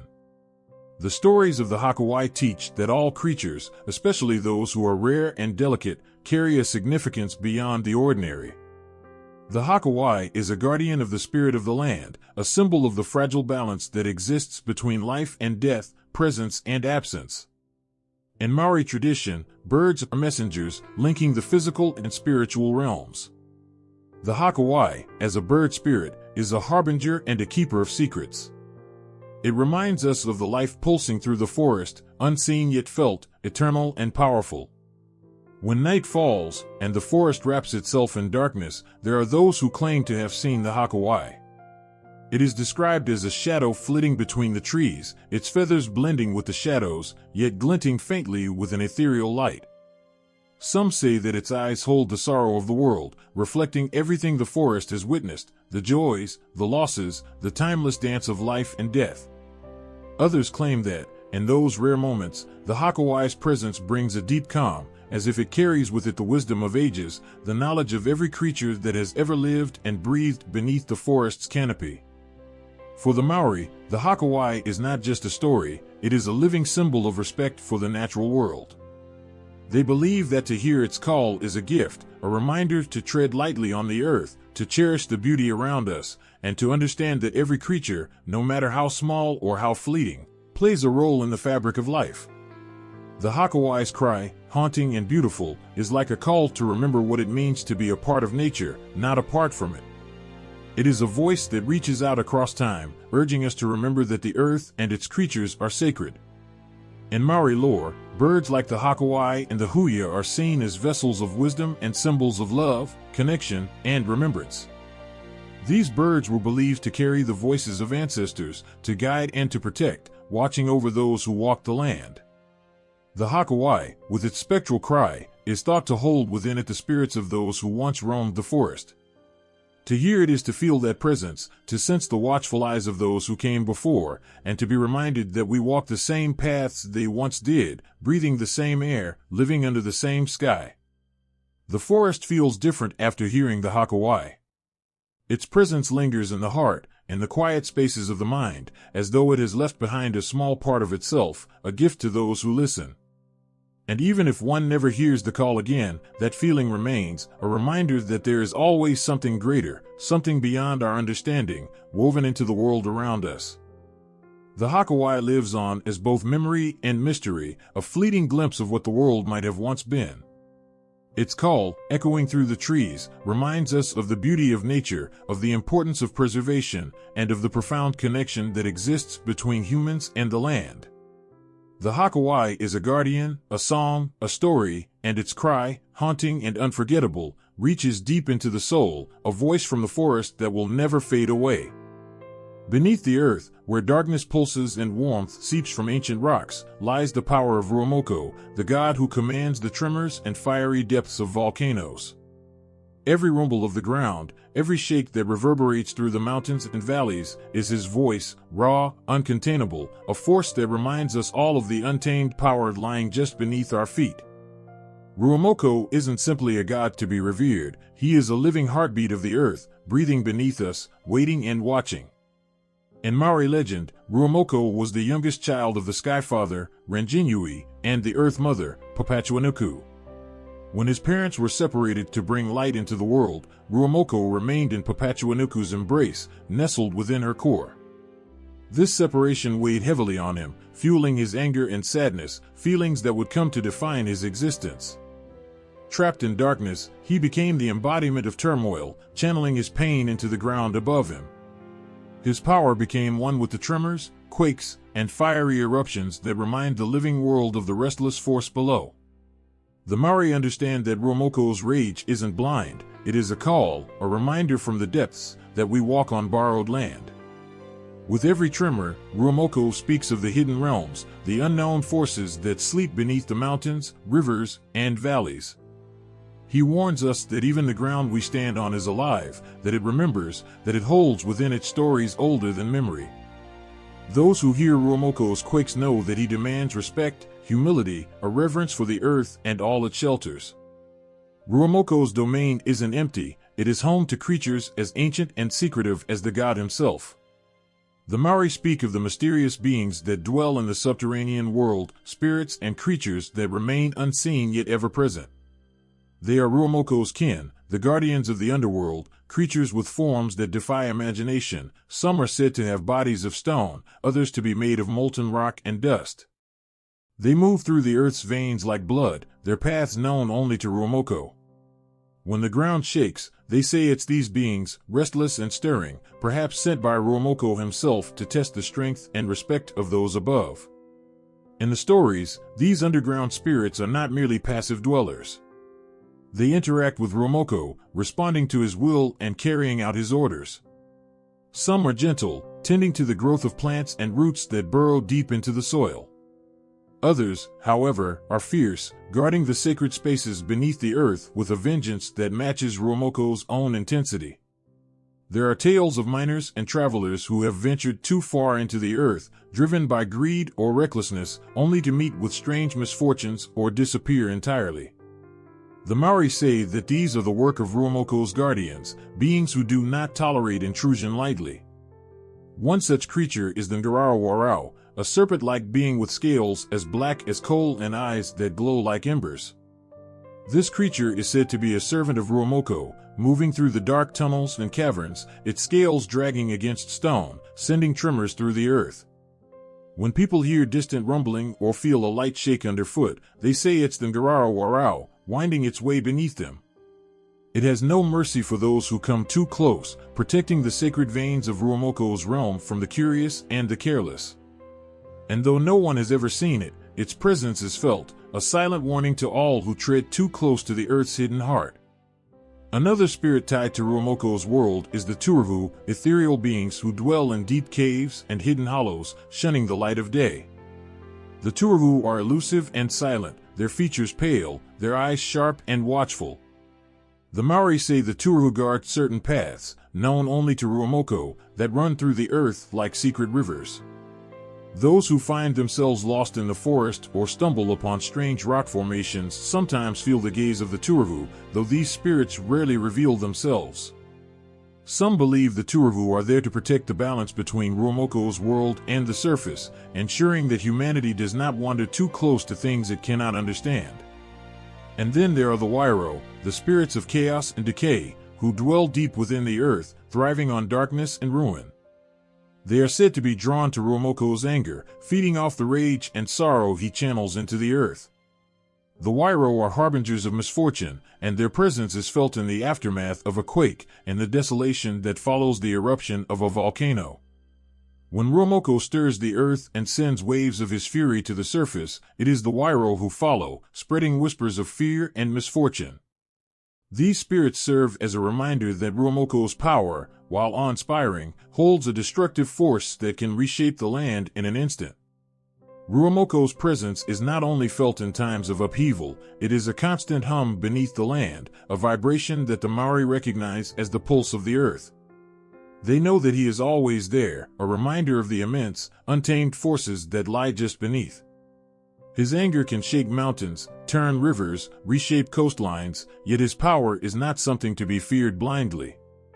It is to be respected, honored, for Ruamoko is part of the earth's essence, a reminder that humanity's control over nature is an illusion. To stand upon the land, feeling the solid ground beneath, is to stand upon Ruamoko's realm. His power is as much a part of the earth as the trees, rivers, and skies.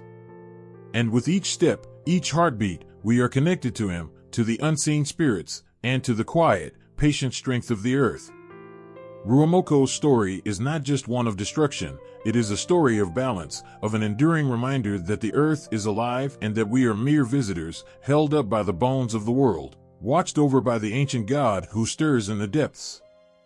Maui's name is whispered among New Zealand's hills, valleys, and shores, his legend woven into every breeze that sweeps across the land. He wasn't just a hero, he was a spark of daring, a mix of cunning and courage who saw the world not for what it was, but for what it could be. His adventures were more than feats, they were acts that changed the land itself, a gift for generations to come. He stood alone, unafraid of monsters or the mysteries of the deep, and with each trick and trial, he unlocked secrets that lay hidden in the hearts of rivers, oceans, and mountains. One story tells of Maui and the great fish, Te Aikea Maui. With nothing but a hook made from his grandmother's jawbone and his unbreakable spirit, Maui rode into the ocean's unknown waters. Determined to find something extraordinary, he cast his line far from the shallow safety of the shore, his thoughts set on something grand, something that would shake the very earth. Hours passed, and his line grew heavy with the pull of the unimaginable. When he finally drew his catch up from the dark water, it was no ordinary fish, but an entire island, drawn from the depths by his will alone. This fish would become New Zealand's North Island, with mountains and rivers sculpted from Maui's touch, each valley and peak bearing silent testament to his strength and audacity. But the sea wasn't just home to the fish Maui drew up. It was alive with creatures that watched him with ancient eyes, beings of scales and shadow, protectors of the waters who sensed his power. Among these was the Taniwha, a creature of the deep, as much a guardian as it was a mystery. Stories say that the Taniwha knew Maui, sensing in him both kinship and threat, and understanding that this bold trickster held the same relentless spirit that marked the creatures of the ocean. Some tales even say that Maui spoke to the Taniwha, that in the quiet moments before dawn, he would whisper to the waves, calling out to the beings that lurked beneath, forming an unspoken bond built on respect and challenge. Maui's magic wasn't limited to what he drew up from the water. He held a keen understanding of the animals that roamed the land and sea, his tricks and transformations blurring the line between the world of humans and the realm of creatures that shared it. In one tale, he took the form of a bird, soaring high above to spy on those who conspired against him, using feathers and flight to evade capture, his laughter echoing in the skies. In another, he disguised himself as a fish, slipping through rivers and streams, his keen eyes watching, learning, drawing knowledge from the depths. Every transformation was a testament to his understanding of the natural world, his ability to bend it to his will while never underestimating its force. Maui's most daring encounter, perhaps, was his battle with the very sun. Driven by compassion and determination, Maui saw how his people struggled with the brief, fleeting days. In his eyes, this was an injustice, a wrong that he could, and would, make right. Armed with ropes and the fire of his spirit, he set out to trap the sun itself. The fiery creature fought against him, thrashing and blazing with a heat that would have driven any other hero away. But Maui stood firm, wielding his willpower as fiercely as any weapon, his heart a fire of its own, unwilling to back down. When he finally slowed the sun, he gifted his people with longer days, more light, a blessing that forever changed their lives. The sun, too, would never forget this, bearing a tempered warmth, a reminder of the trickster who dared to change the course of time. And there was the fire itself, a treasure Maui sought from the goddess Mawika, who held its secret in her fingers. She guarded this knowledge fiercely, knowing the devastation fire could bring if misused. But Maui, ever curious, approached her, and with charm and wit, he asked for the gift of fire. Mawika gave him flame after flame, each time watching as he extinguished it, pretending to need another. It was a dangerous game, one that brought Mawika's wrath to a boiling point. But in the end, Maui returned with the spark that would keep his people warm, an ember to ward off the cold, his people forever grateful for the warmth that held its own flicker of Maui's defiant spirit. Even the creatures of the sea and forest respected Maui, for he was a part of them, sharing their love for freedom and their unbreakable spirit. He did not simply take from nature, he bargained, he battled, he loved. In every fish he caught, every creature he encountered, he saw a brother, a part of himself that thrived on challenge and courage. And so, through every battle, every trick, Maui became a part of the land and sea, his legacy etched into the very fabric of New Zealand. Today, when people look out across the ocean or feel the warmth of the sun on their face, they remember Maui, the trickster, the hero, the one who played with monsters and spoke with the creatures of the earth. His spirit lingers in every dawn, every sunset, and the wind that rushes through trees, reminding us that bravery and wonder still have a place in this world. And if you listen closely, you can hear his laughter in the rustling leaves, a call to all who dare to dream beyond the edge of the known. In the quiet, mist-laden forests of New Zealand's South Island, shadows dance between trees, and in some places, the earth feels as though it remembers a presence that once ruled the skies, a creature so large, so fierce, it could strike terror into the bravest of hearts. This was the Puakai, the giant bird of legend, a creature whispered about for generations among the Maori, its story passed down with fear and reverence. Known to the old ones as a beast both feared and respected, the Puakai was said to have terrorized the land, a bird so immense it could sweep down from the heavens to carry away men and children alike. To imagine the power of the Puakai is to look up into an endless sky, filled with the potential of shadow and feathered wings that could block out the sun. This bird was not a mere predator but a force of nature, a creature whose descent was as silent as it was deadly. There was no warning, no chance for escape, just the sudden rush of wind, the enormous spread of wings, and then nothing but silence, as though the forest itself had held its breath. Maori elders spoke of the Puakai as a spirit of the mountains, a guardian and a monster in equal parts. They warned of its watchful gaze and swift, deadly dive, telling their children not to wander too far or venture into its territory, lest they be lost to the mighty bird. And although the Puakai's form belonged to a bird, it was so much more than just a creature of flesh and bone. It represented power, mystery, and the unforgiving spirit of the wilderness that loomed over their lands. This story was more than myth. Some say the Puakai was rooted in truth, that it was inspired by an ancient bird that once soared over New Zealand's skies, the mighty Host's eagle. Towering over other birds, the Host's eagle had talons the size of a tiger's claws and a wingspan that stretched up to 3 meters wide. To picture its wings slicing through the air, its piercing eyes locked on prey, and its massive body, which could strike with the force of a modern-day lion, is to glimpse a creature that could indeed terrify humans. This wasn't a creature of distant lands, it was right there, roaming the dense forests, its existence an intimate part of the Maori people's world. Maori legends tell of encounters with this great bird, stories handed down that describe battles with warriors who dared to defend their kin. It was said that some of the strongest warriors of their time attempted to confront the Puakai, trying to reclaim their lands and their people from its grip. These were battles of spirit and strength, of courage that defied the skies. In the face of such an overwhelming force, Maori warriors took up their spears and clubs, meeting the creature with fierce hearts and determined souls. But they knew that to fight the Puakai was to dance with death itself, for it was as much a ghost as it was flesh, a creature that existed between the worlds of life and myth. The sheer size of the Host's eagle might explain how the legend of the Puakai was born, but the stories held an energy beyond even the truth of this mighty bird. The Host's eagle, or Hokioi, was said to hunt the great moa, massive flightless birds that once roamed New Zealand's grasslands. With the disappearance of the moa, some say that the eagle's hunger turned toward smaller prey, including, perhaps, the humans who crossed its path. It's a chilling thought that a creature so large and powerful might shift its sights, sweeping down from the mountains to take what it needed to survive. And it's easy to see how a creature like this, even if gone, would linger in the minds of those who had seen its shadow fall across their lives.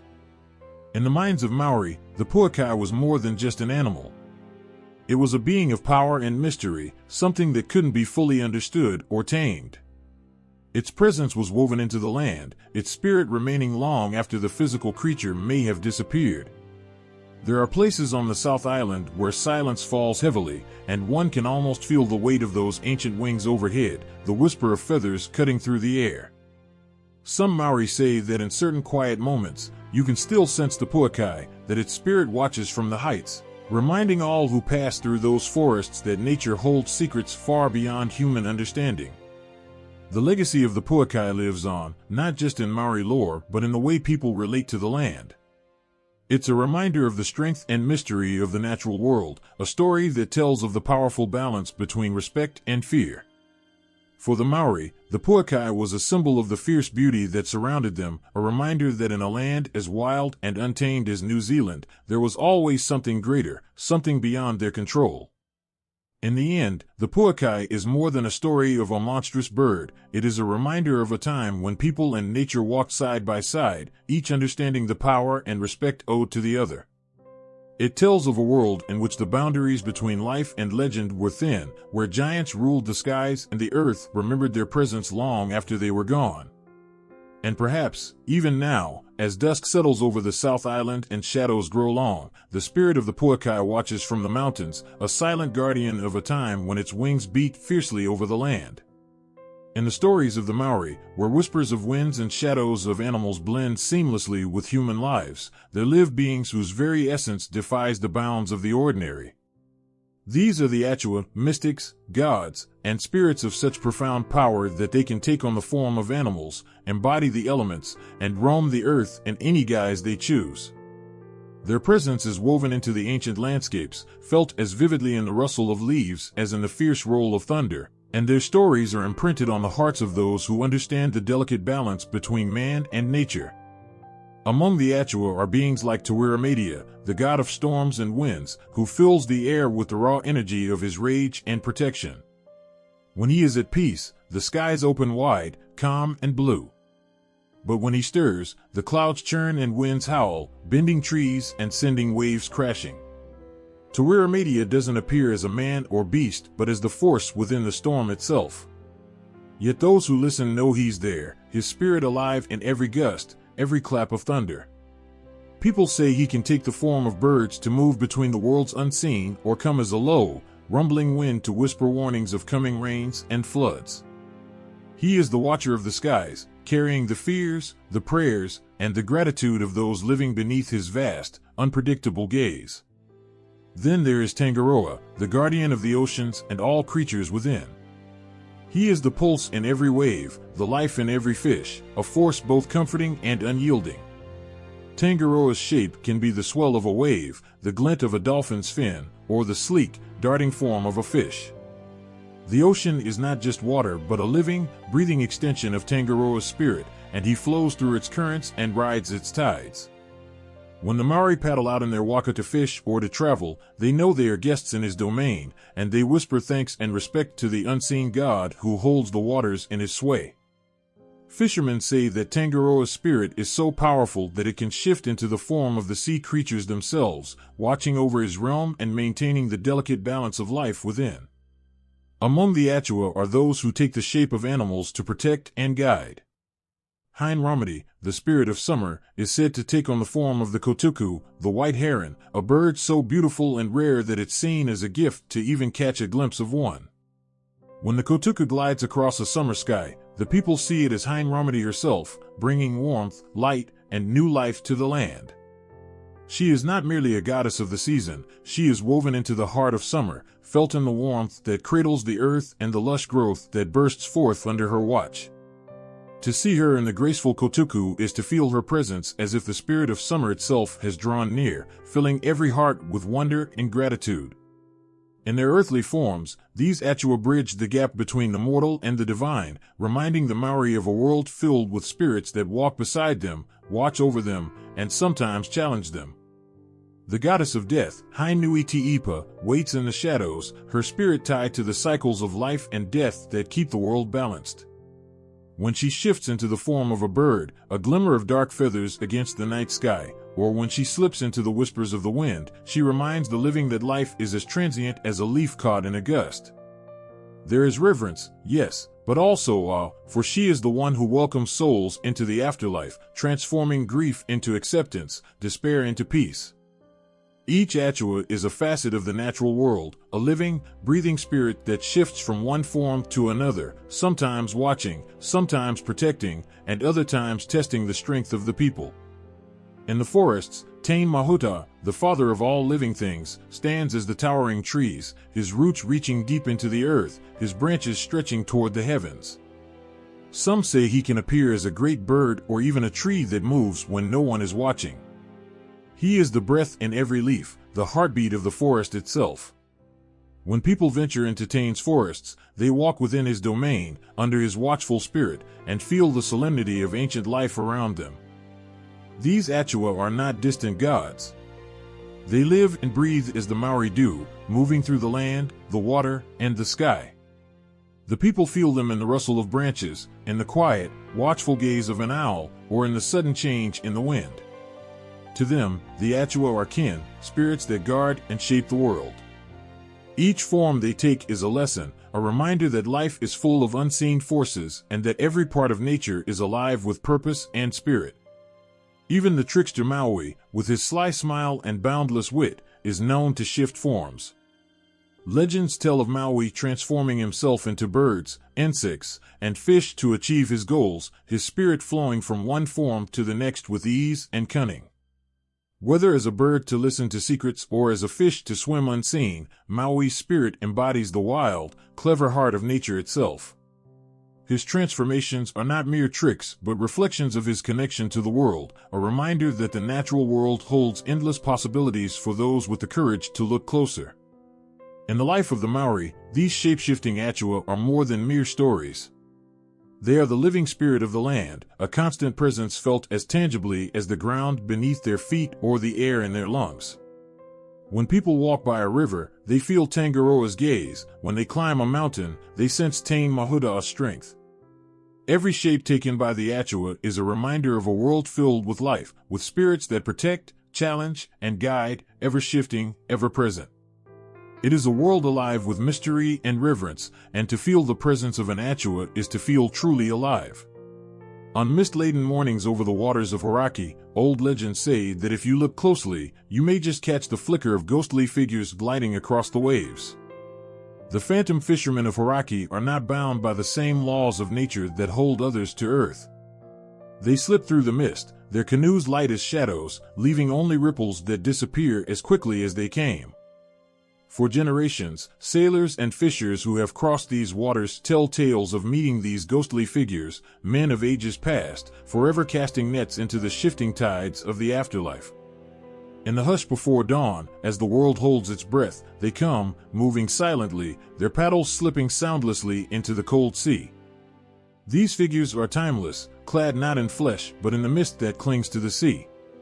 Some say they are the spirits of ancient fishermen who drowned while pursuing their catch, whose restless souls return to the place they loved, bound by the call of the ocean. They drift silently, heads bent in concentration, casting nets woven not of rope, but of sorrow and memory, as if they are reliving the work of their lives, bound to the rhythm of the tides they once knew so well. For those who have crossed paths with the phantom fishers, the sight is unforgettable. On those rare and eerie encounters, the living watch in silence, heart-pounding, as these ghostly fishermen pull up their nets, which hang heavy with catches invisible to human eyes. Sailors speak of feeling a strange chill, as if they are witnessing something sacred, a scene from another world peeking through the veil of reality.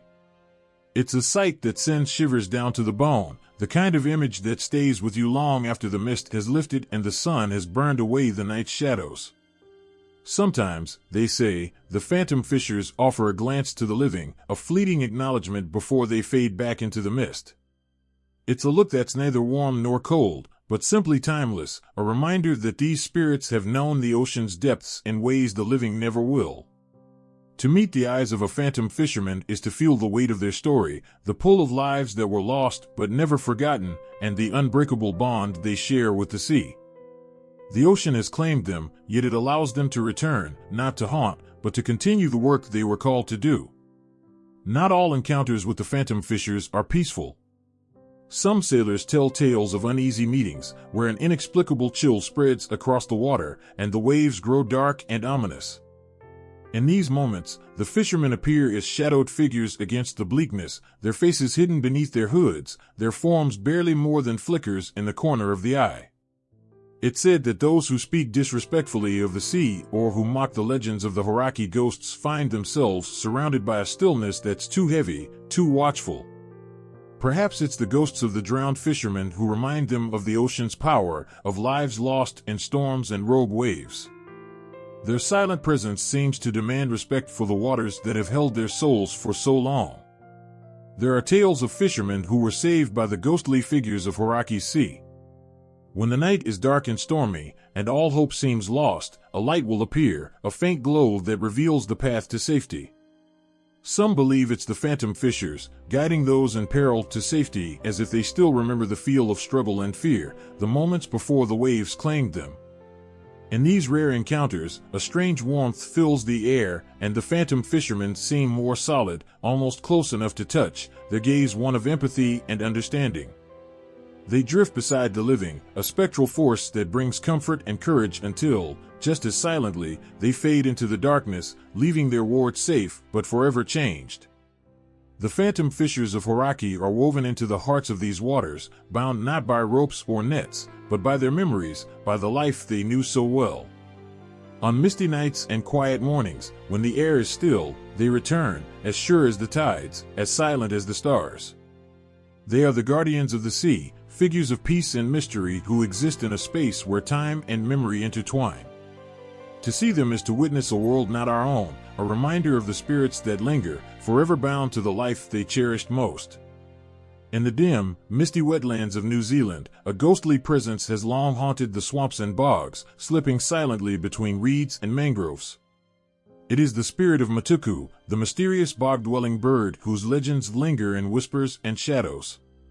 For those who venture into the marshlands, Matuku is more than a creature. It is an omen, a presence felt in the soft rustle of grasses, in the cold, thick air hanging heavy with its secrets. Hunters and travelers who dare to pass through these lands speak of strange encounters, of sights half seen and sounds that chill even the boldest to the bone. Matuku is said to dwell in places where few dare to tread, areas thick with mud and mist, where water pools like dark mirrors reflecting the hidden world beneath. To glimpse Matuku is to witness a creature both otherworldly and primal, something as ancient as the swamps it calls home. Its form is blurred by mist, a tall, shadowed figure with feathers as gray as the fog, blending seamlessly into its marshy domain.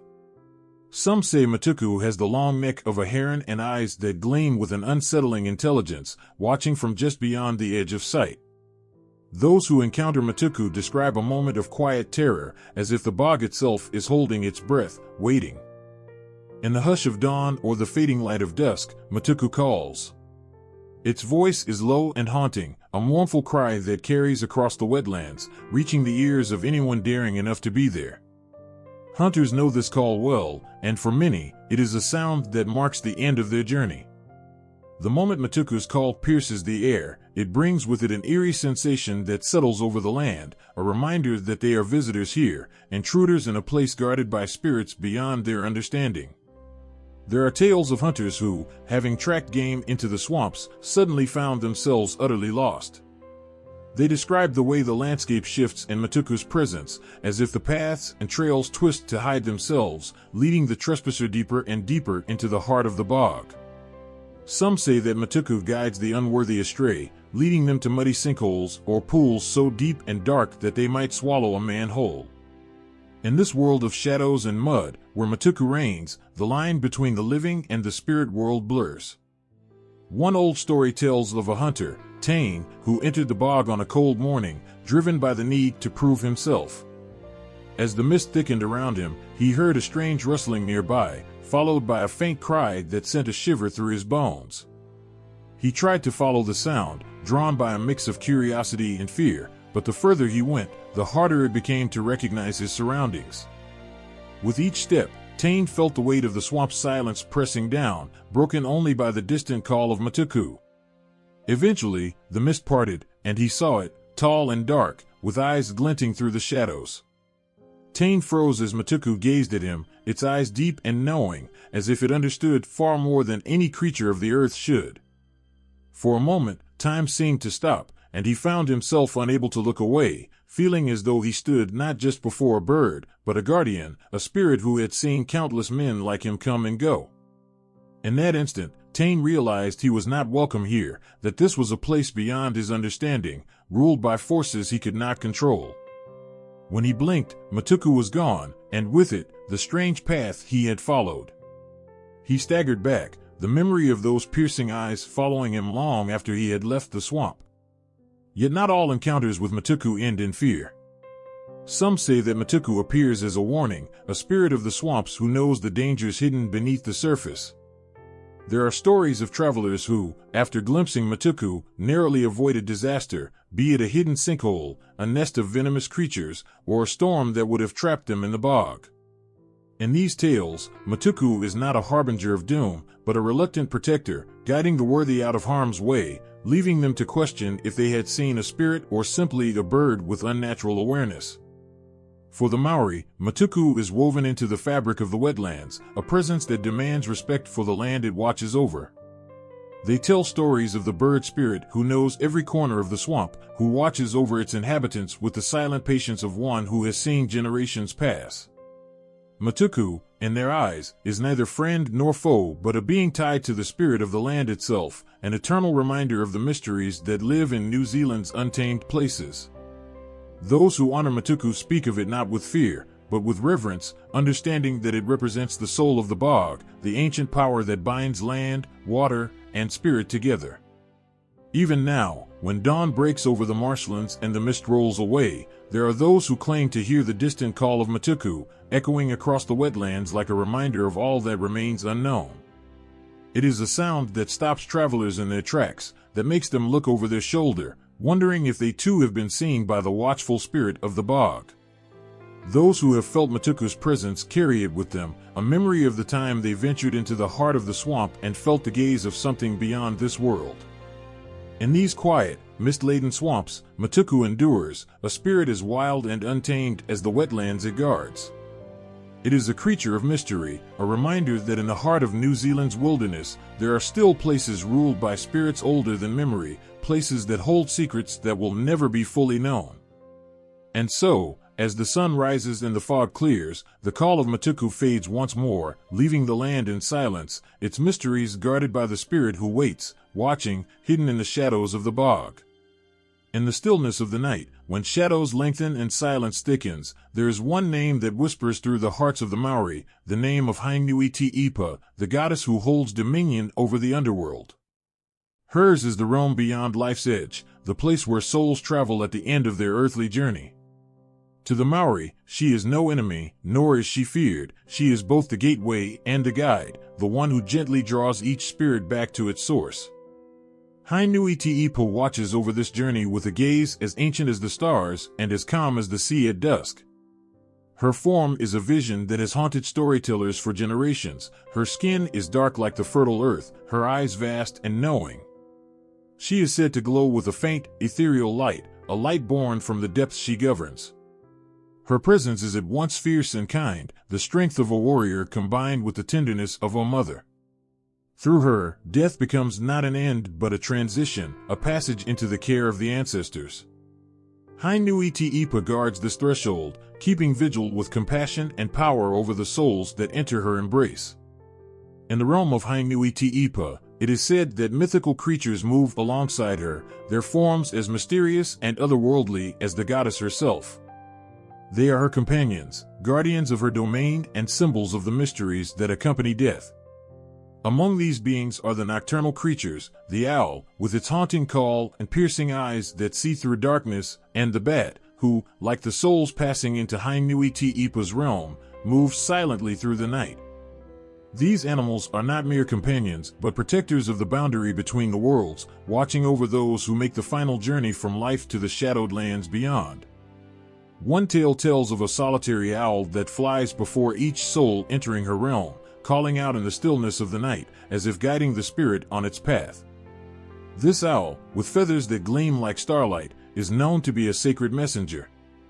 It moves silently ahead, leading the way for those who have left the world of the living. In this act, it becomes a bridge, a reminder of the gentle guidance offered by Hainui-te-Ipa herself, whose every step guards the journey of souls. It is also said that the creatures accompanying Hainui-te-Ipa possess forms that shift, blending seamlessly with the shadows. Some speak of a giant black dog with eyes that glint like embers, moving soundlessly at her side, a loyal guardian of the spirits.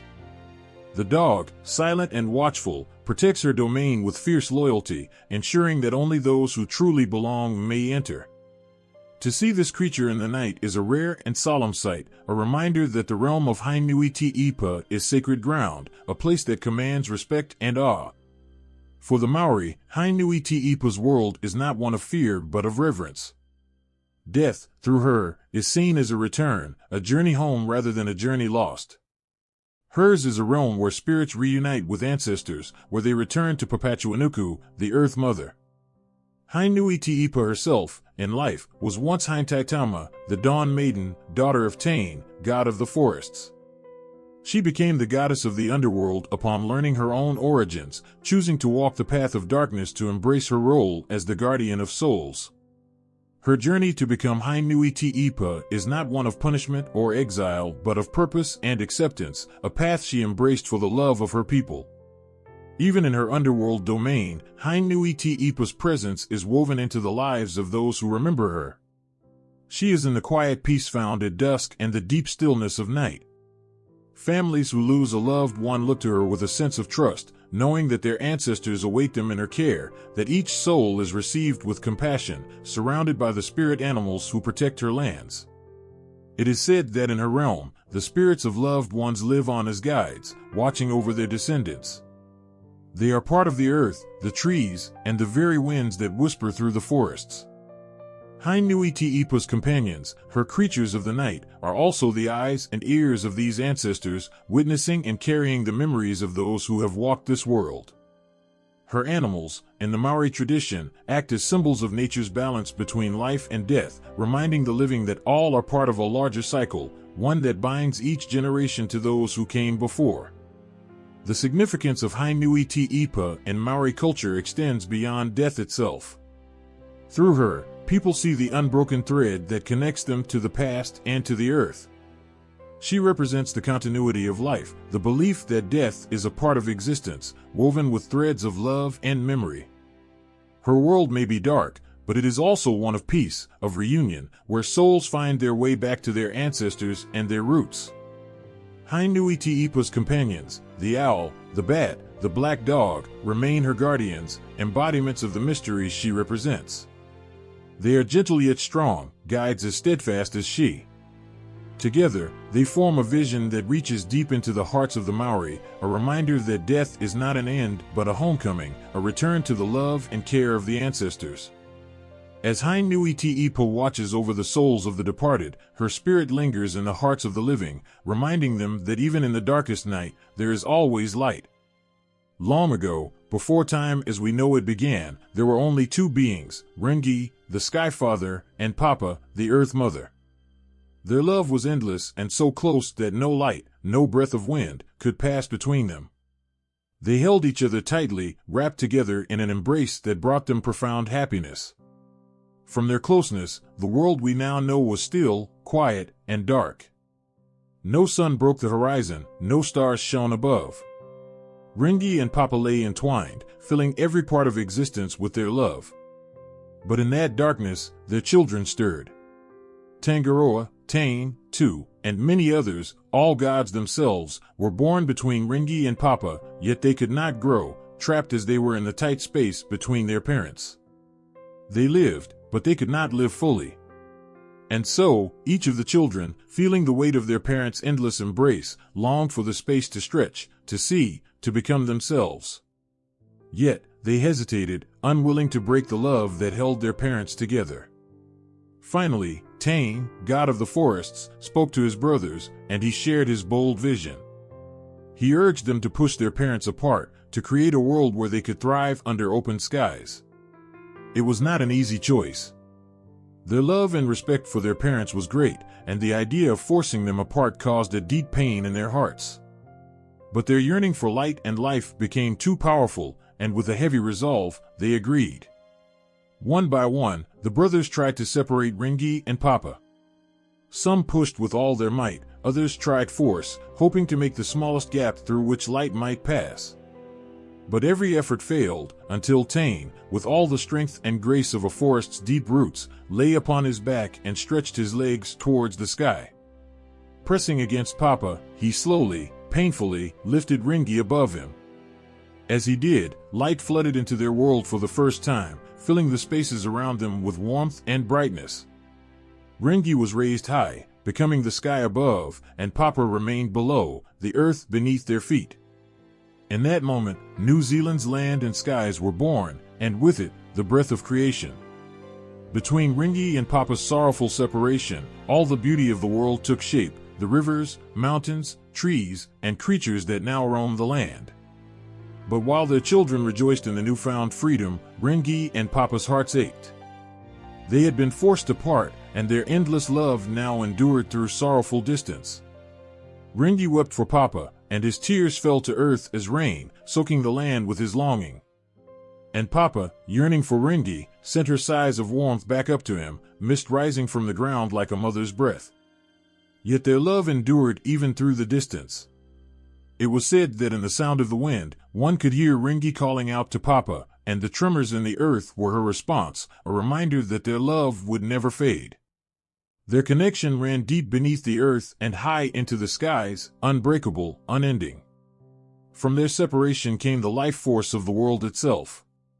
Everything green and growing, everything flowing and breathing, carries a piece of their love, a story born from the embrace of sky and earth. Their children, born from this love and sorrow, each took their place in the world. Tangaroa, god of the seas, ruled over the vast waters, his waves carrying whispers of his parents' story. Tang, creator of the forests, planted trees and filled the world with birds to carry his parents' message across land and sky. And Tu, god of war, watched over battles and the strength of humankind, a reminder of the struggle that first brought light to the world. In every river's flow and in the dance of the stars, Ringi and Papa's story is alive. The birds, the trees, the wind, they are all part of this sacred memory. When the people of New Zealand look upon the night sky, they see Ringi, father of the stars, who remains ever watchful over his beloved Papa, and when they walk upon the earth, they feel the strength of her embrace beneath their feet. This creation story lives not only in the land, but in the hearts of the Māori, a timeless tale of love so strong that it gave life to the world. In the depths of the forest, where the shadows dance and the leaves whisper secrets, there exists a powerful being known as Tutiiwehewe, the ancestral lizard god. His name echoes in the hearts of those who know the legends, bringing both awe and a sense of caution. Tutiiwehewe embodies the spirit of reptiles, a protector and a guardian, yet he is also a reminder of the fear that these creatures can evoke. Tutiiwehewe is said to have the power to take on the form of various lizards, his skin glistening like emeralds in the dappled sunlight. With each flick of his tongue, he can sense the heartbeat of the earth, connecting all living beings in an ancient dance of life. In his presence, the air hums with energy, as if the very essence of nature vibrates with his spirit. But there is more to him than just the beauty of his form. There is a depth to his wisdom, a story that resonates through generations. Many tales speak of how Tutiiwehewe came to be revered as a guardian. In the beginning, the forests were alive with vibrant creatures, but they were not without their dangers. The people, often frightened by the shadows lurking in the underbrush, found solace in the presence of Tutiiwehewe. They sought him out in their times of need, calling upon him to protect them from the hidden threats of the wild. One such tale tells of a village that faced a terrifying foe, a marauding beast that haunted their nights, snatching livestock and terrorizing families. Fear gripped the hearts of the villagers, and they turned to Tutiiwehewe for help. In their darkest hour, they gathered beneath the ancient trees and prayed, their voices rising like a soft melody into the night. They pleaded for protection, for strength, and for guidance. As the moon rose high in the sky, a brilliant flash of green light burst forth from the shadows, and there stood Tutiiwehewe, majestic and powerful. The villagers fell silent, awe filling their hearts. The lizard god spoke in a voice that resonated through the very ground beneath them. He promised to defend them against the beast, but warned that they must also respect the balance of nature, for every action has a consequence. With the guidance of Tutiiwehewe, the villagers devised a plan. They followed his teachings, setting traps that honored the land rather than exploiting it. As they worked together, they could feel Tutiiwehewe watching over them, his spirit wrapping around them like a protective cloak. When the beast finally emerged, it was met with the strength of the villagers and the cunning of their god. With the cleverness of a lizard, Tutiiwehewe led them to victory. The beast was captured, and the village was saved.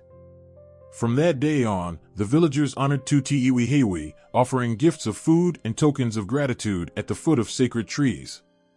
They understood that respect for the lizard god and the land was essential for their survival. They shared stories of his bravery, and with each retelling, the bond between Tutiiwehewe and the people grew stronger. They would look to the lizards that scurried through their gardens, seeing them as sacred beings, each one a reminder of the god who watched over them. But Tutiiwehewe was not only a protector, he was also a teacher. His presence served as a warning to those who would harm the land or take without giving back. In the tales passed down, there were stories of people who ignored this lesson. They would venture into the forests with greed in their hearts, seeking to capture lizards for their beauty or to claim the land as their own.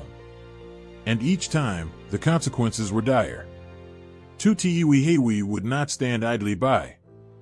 The earth would tremble beneath their feet, and the lizards would vanish, leaving only shadows behind. One young girl, curious and brave, once wandered deep into the woods, drawn by the whispers of lizards. She longed to see Tutiiwehewe, to feel the magic in the air. As she moved through the underbrush, she lost track of time.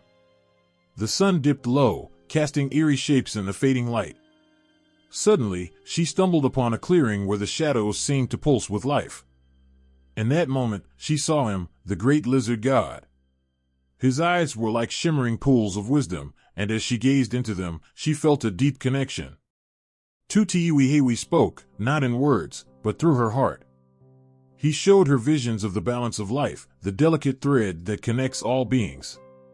He revealed the pain that comes from disruption and the joy that arises from harmony. The girl returned home, forever changed. She shared her experience with the villagers, reminding them of the importance of their relationship with Taniwha. Her story reignited their reverence for the lizard god and the spirits of the land. They understood that true protection lies in respect, and that fear could transform into harmony if nurtured correctly. As years passed, the legacy of Taniwha lived on.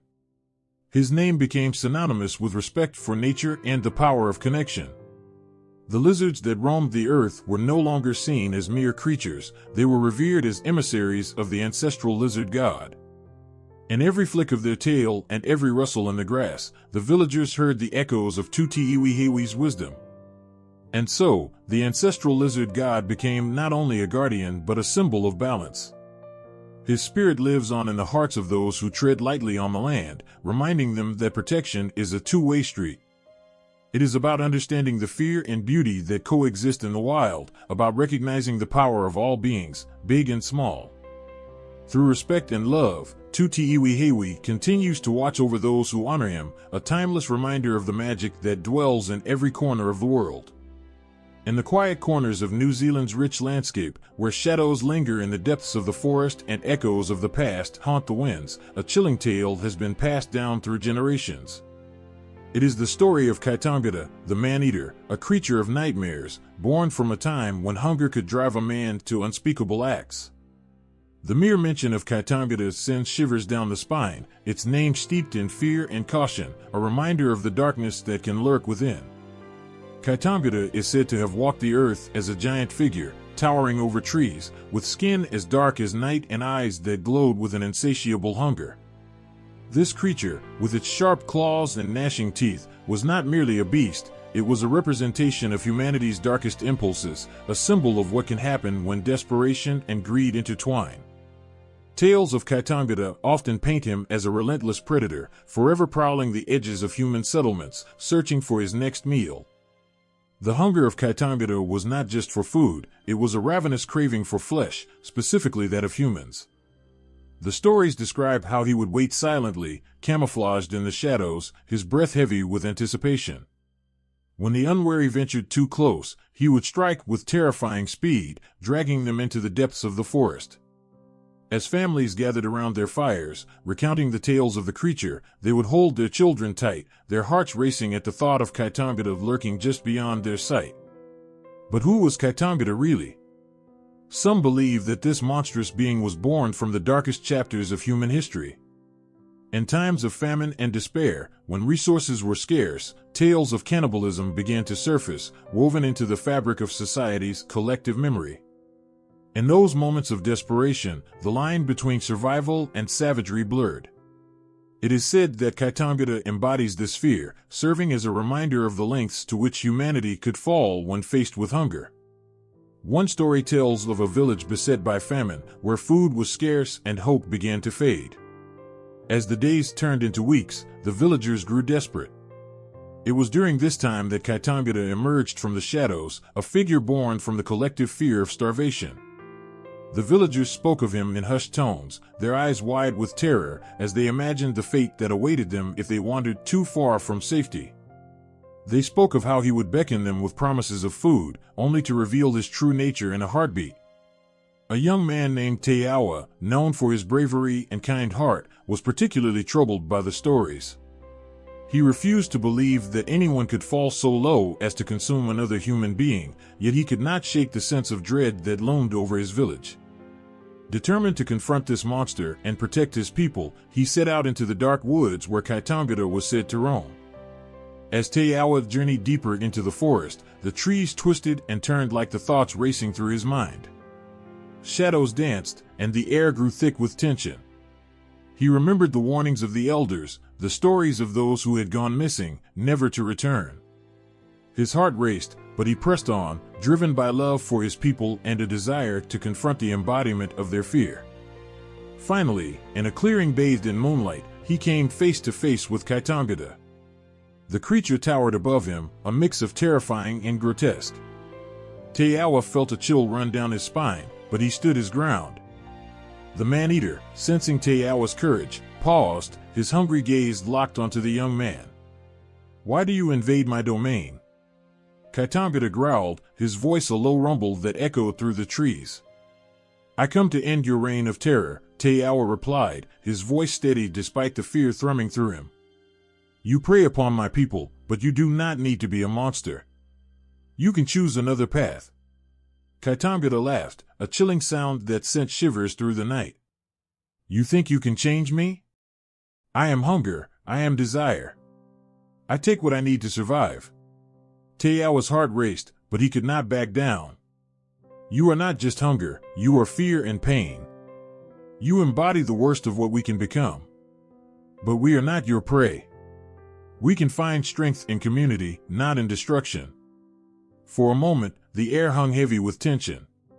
Kaitangata's eyes flickered, a moment of doubt crossing his fearsome visage. Taniwha saw the pain behind the monster's hunger, the loneliness that drove him to terrorize others. In that moment, Taniwha spoke with sincerity, sharing stories of hope, of resilience, and of the bond between people. He spoke of how they survived together, how love could conquer fear. Gradually, Kaitangata's form began to shift. The menacing figure shrank, his sharp claws receding, replaced by hands that reached out in uncertainty. Taniwha had not only confronted the monster, he had seen the being behind the fear. The beast was not just an insatiable hunger, it was a reflection of the struggles faced by humanity. The transformation was profound. In a moment of clarity, Kaitangata realized that he did not need to be defined by his hunger. As the darkness that surrounded him began to fade, the bond of connection grew stronger. The fear that had once gripped Taniwha was replaced by empathy, and in that exchange, a piece of humanity was restored to Kaitangata. From that day on, Kaitangata became a guardian rather than a predator. He would wander the forests, not in search of human flesh, but as a protector of those who sought to live in harmony with nature. The tales of the man-eater transformed, evolving into stories of redemption and change. The villagers, once filled with fear, now spoke of Kaitangata with respect, understanding that even the darkest beings can find their way back to the light. In the end, Kaitangata's legacy became a powerful reminder of the struggles faced by all beings. The tale serves as a lesson that even in our darkest moments, there is always a chance for understanding, empathy, and transformation. The stories may have begun with horror, but they evolved into tales of hope, illustrating the power of love and the strength of community in overcoming the fears that bind us. In the heart of New Zealand, where the mountains touch the sky and rivers flow like veins through the earth, there exists a deep connection between the living and the spirits of their ancestors. Wairua, or spirits, are not just echoes of the past, they are guiding lights, protecting and nurturing the descendants they left behind. These ancestral spirits carry the wisdom of generations, watching over their families and homes with a love that transcends time and space. The relationship between Wairua and the living is profoundly sacred. It is said that when a person passes away, their spirit does not simply fade into oblivion. Instead, it transforms into a guardian, becoming a kaitiaki, protector and caretaker of the land and its people. These spirits are intimately linked to places of significance, such as sacred mountains, rivers, and forests, where their presence is felt in the whispers of the wind and the rustling of leaves. The kaitiaki not only protect these places, but also the people who inhabit them, ensuring that the bond between nature and humanity remains unbroken. Imagine standing by a tranquil river, its waters shimmering in the sunlight. As you gaze into the depths, you can almost feel the gentle caress of your ancestors, reminding you of your roots. This river is more than just water, it is a sacred space where generations have gathered, shared stories, and forged connections. The Wairua of those who once walked this land linger in the air, their presence palpable, guiding and watching over every step you take. The stories of these spirits are often passed down through generations, filled with love, laughter, and lessons learned. Families gather around fires, sharing tales of bravery and compassion, recounting how their ancestors faced challenges with courage and grace. These stories not only preserve the past, but also instill a sense of identity and belonging in the hearts of the younger generation. One particular tale tells of a young girl named Aroha, who lived in a small village surrounded by towering mountains. Aroha was known for her kind heart and her love for the natural world. She would often wander the forests, singing to the trees and the birds, believing that they listened and understood her. However, one harsh winter, the village faced a terrible drought. The rivers ran low, and the crops began to wither. The people grew anxious, fearing they would not survive the season. In her desperation, Aroha turned to the mountains, her heart heavy with worry. She prayed to her ancestors, calling upon their spirits to help her village. As night fell, a soft glow illuminated the forest, and she felt a warm presence wrap around her. It was the Wairoa of her grandmother, who had passed many years before. The spirit whispered to Aroha, guiding her to a hidden spring deep within the mountains, a place long forgotten by her people. With renewed hope, Aroha set off toward the mountains, following the ethereal light that danced before her. The journey was treacherous, but she pressed on, fueled by love for her village and the guidance of her ancestors. When she finally reached the spring, she found a crystal-clear pool of water, bubbling and vibrant, a hidden treasure waiting to be rediscovered. Aroha returned to her village, her heart racing with excitement.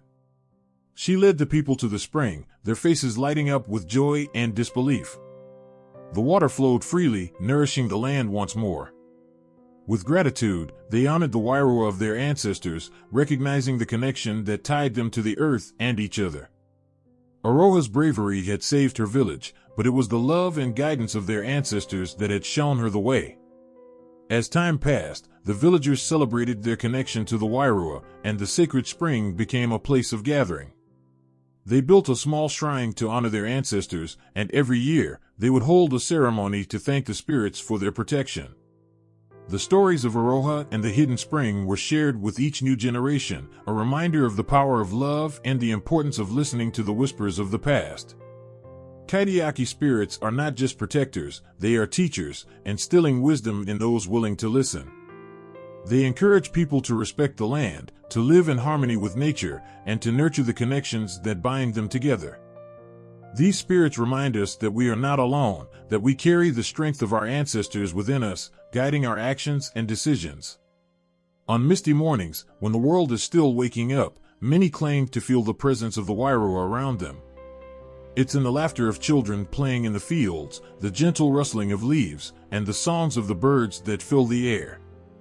The Kaitiaki spirits are always there, offering protection and reminding everyone of their place in the intricate web of life. The relationship between Wairoa and Kaitiaki is a testament to the enduring bond between people and their ancestors. It is a connection that teaches respect for the earth and gratitude for the gifts of nature.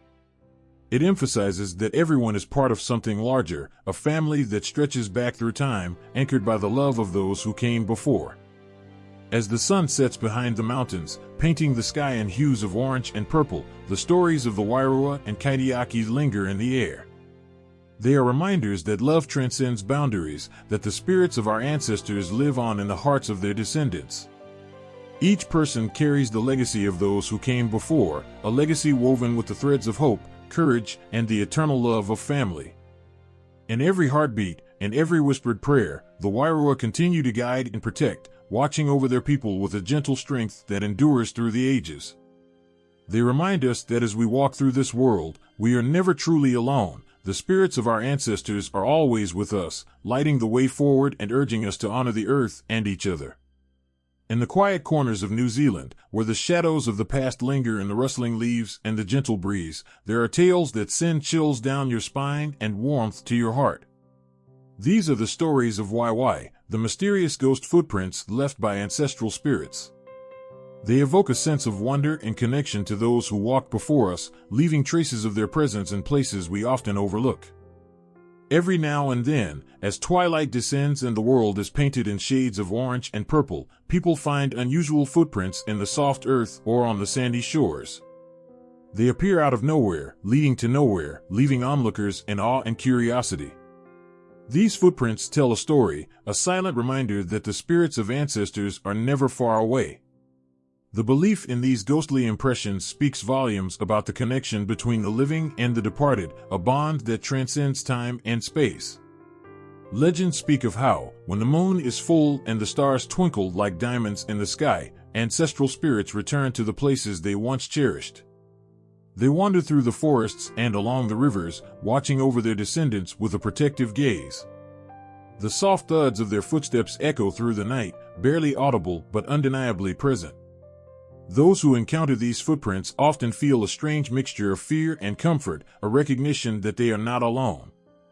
One story recounts a young boy named Taimoko who lived in a small village near the coast.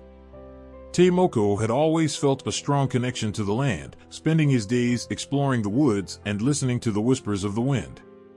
One evening, as the sun dipped below the horizon, he decided to venture out to his favorite spot by the river, a place where he often felt the presence of his ancestors. As he sat on the riverbank, the water shimmering in the moonlight, Taimoko noticed something unusual. The sand was disturbed, and there, right before his eyes, were footprints leading away from the water.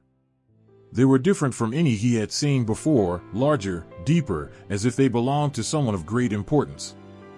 His heart raced with excitement and a hint of fear. Who had walked here? He knew he had to follow the footprints, compelled by a force he couldn't explain.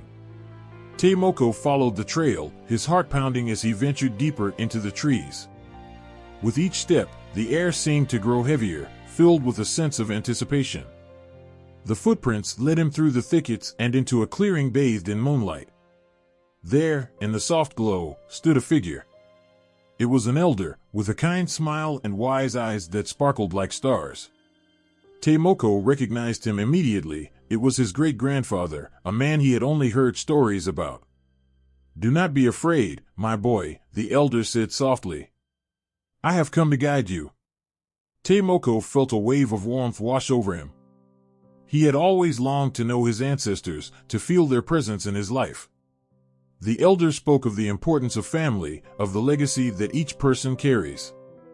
He reminded Taimoko that even though he could not see them, his ancestors were always watching over him, guiding him in ways he might not understand. As the two of them stood together, Taimoko noticed the footprints they had left behind. They seemed to glow softly in the moonlight, connecting him to his past and his future.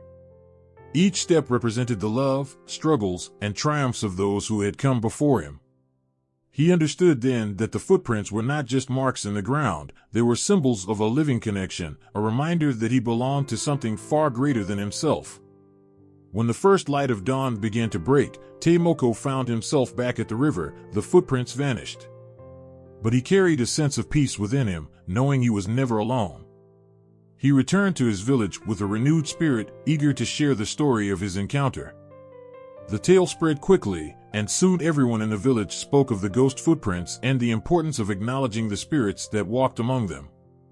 In the days that followed, people began to leave small offerings near the riverbank, a gesture of respect and remembrance for their ancestors. They understood that the footprints were a bridge between the past and present, a way to honor the guidance and wisdom of those who had shaped their lives. Every time someone stumbled upon a pair of ghostly footprints, they smiled, remembering Taimoko's story and feeling a sense of comfort wash over them. The belief in Wheke is a reminder that life does not end with death. Ancestral spirits, with their stories and lessons, continue to influence the living, guiding them through challenges and celebrating their successes. The footprints symbolize the journey of life itself, where every step is intertwined with the footsteps of those who came before. People who have encountered these ghost footprints often describe an inexplicable feeling of belonging, as if the spirits are reaching out, connecting them to their roots. This connection can be powerful, evoking a sense of responsibility to carry on the traditions and values that have been passed down through generations. The footprints encourage people to listen, to learn, and to honor their ancestors in their daily lives. Even now, in the modern world, the tales of Wai resonate deeply. Families gather around the fire to share stories, reminiscing about their loved ones who have passed away. They speak of the footprints they have found and the lessons learned from their encounters.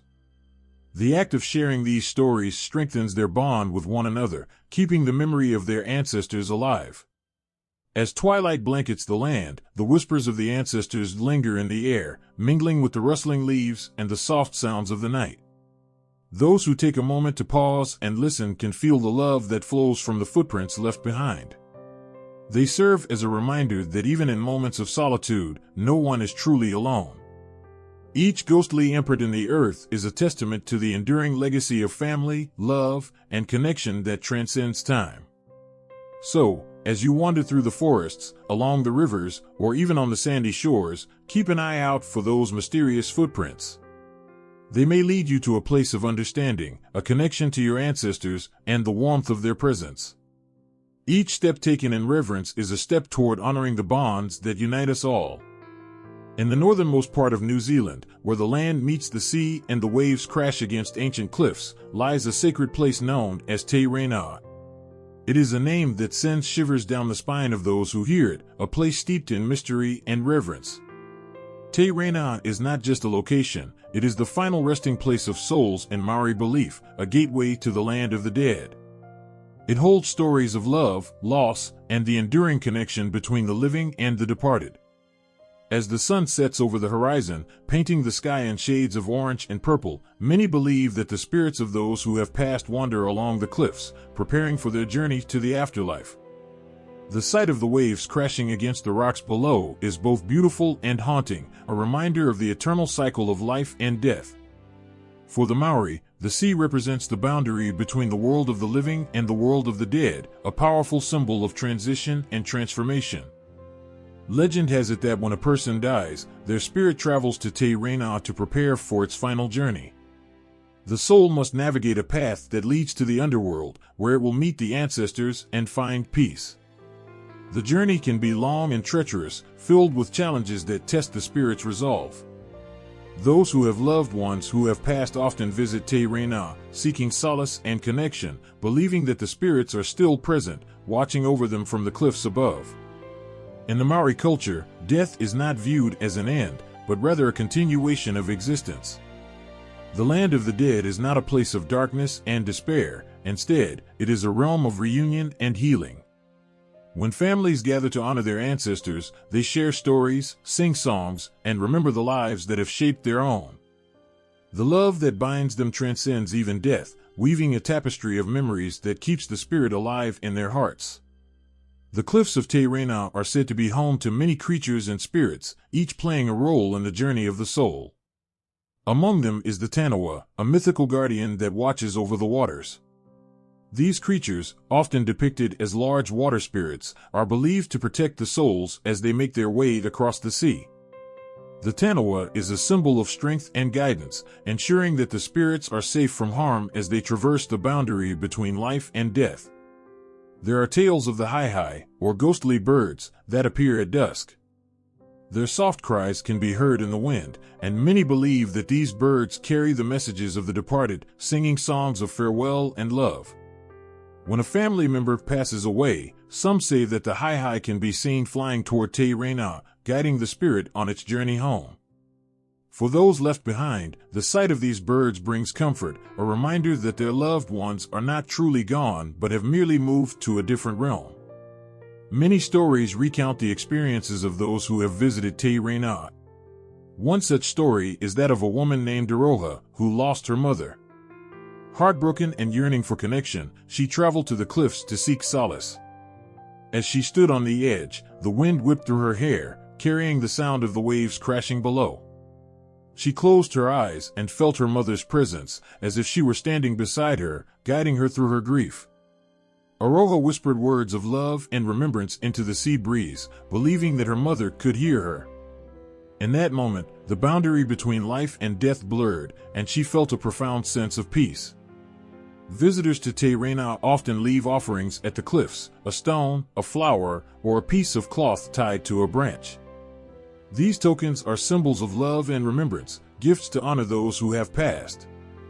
Each offering tells a story, a silent tribute to the lives lived and the connections forged. As the tide ebbs and flows, these offerings are carried away by the sea, much like the spirits that journey from this world to the next. The journey to Te Rena is not just about mourning, but also about celebrating life. People come together to honor their ancestors, to share laughter and tears, to connect with their heritage. The cliffs become a sacred space, a place where stories intertwine and memories are cherished. The beauty of the landscape, the crashing waves, and the whispering winds create an atmosphere filled with love, bridging the gap between past and present. At Te Rena, the boundary between the living and the dead is delicate and fluid. Many believe that when the sun sets, the spirits of those who have passed rise to dance along the cliffs, celebrating their return to the land of the dead. Their laughter mingles with the sound of the waves, echoing through the night. Those who witness this phenomenon feel a sense of wonder and awe, realizing that love transcends all barriers, even death. As the stars twinkle in the night sky, each one a distant reminder of the souls that have come and gone, the air becomes thick with memories and whispers of the past. Te Rena stands as a testament to the enduring connection between the living and the departed, a place where love never dies. For those who seek solace and understanding, the cliffs offer a pathway to healing, a bridge to a world beyond what we see. In the hearts of the Maori people, Te Rena is not just a final resting place, it is a living symbol of their beliefs and values. It embodies the idea that every ending is merely a new beginning, that love knows no bounds, and that the spirits of ancestors are always with them, guiding them through life. As the waves crash against the rocks, the stories of the departed resonate in the hearts of the living, reminding them that they are never alone, even in death. In the stillness of the night, when the world is quiet and the stars shimmer brightly overhead, stories of spirits known as Pataka come to life. These spirits, said to whirl through the air like leaves caught in a playful breeze, carry messages from the beyond. For many, the sight of a Pataka is a profound experience, stirring emotions that weave together fear, reverence, and awe. Each flicker and swirl of these ethereal beings is believed to be an omen, a sign from ancestors watching over their descendants. When the winds pick up and the trees sway gently, those who are attuned to the spiritual world may feel the presence of the Pataka. Their movements are not random, they are purposeful, spinning in a dance that speaks of the connection between the physical and spiritual realms. As they whirl and twirl, it is as if they are sharing stories of love, loss, and guidance. The very air seems to vibrate with their energy, reminding everyone that the past and present are intertwined in ways that often go unseen. The Pataka are more than just fleeting spirits, they symbolize the continuous cycle of life and death. In Maori culture, these whirling spirits are often associated with significant changes or events in a person's life. When a Pataka appears, it can signify that a loved one is watching over you or that an important message needs to be conveyed. People believe that these spirits bring comfort, reminding them that they are never truly alone, even when facing life's challenges. One night, a young man named Koa stood beneath a vast expanse of stars, feeling lost and uncertain about his future.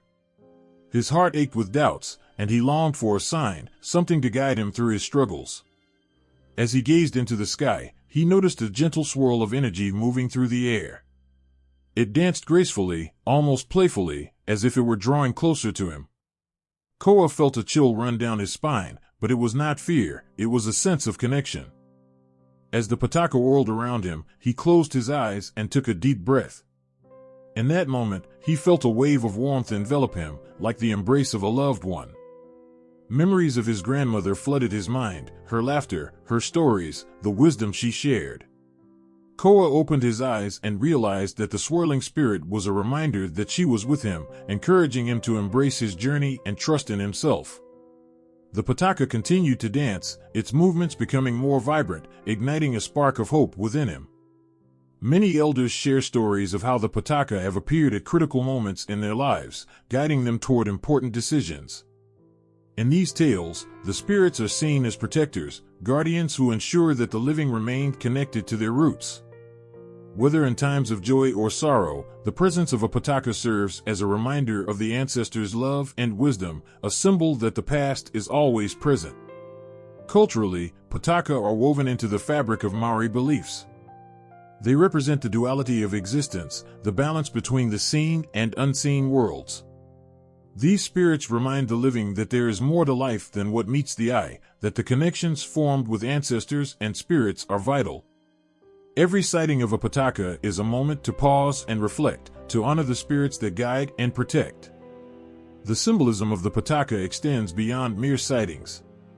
They embody the understanding that emotions, joy, sadness, fear, and love are all part of the human experience. Just like the whirling movements of the spirits, life is filled with twists and turns, sometimes unpredictable but always meaningful. The presence of a Pataka encourages individuals to embrace the journey, to find beauty in the chaos, and to recognize that every experience contributes to personal growth. As night falls and the world quiets, people often gather to share stories of Pataka sightings. Around fires, they speak of the emotions stirred by these spirits, recounting the moments of connection and clarity they experienced. The flickering flames illuminate their faces as laughter and tears intertwine, creating an atmosphere rich with tradition and memory.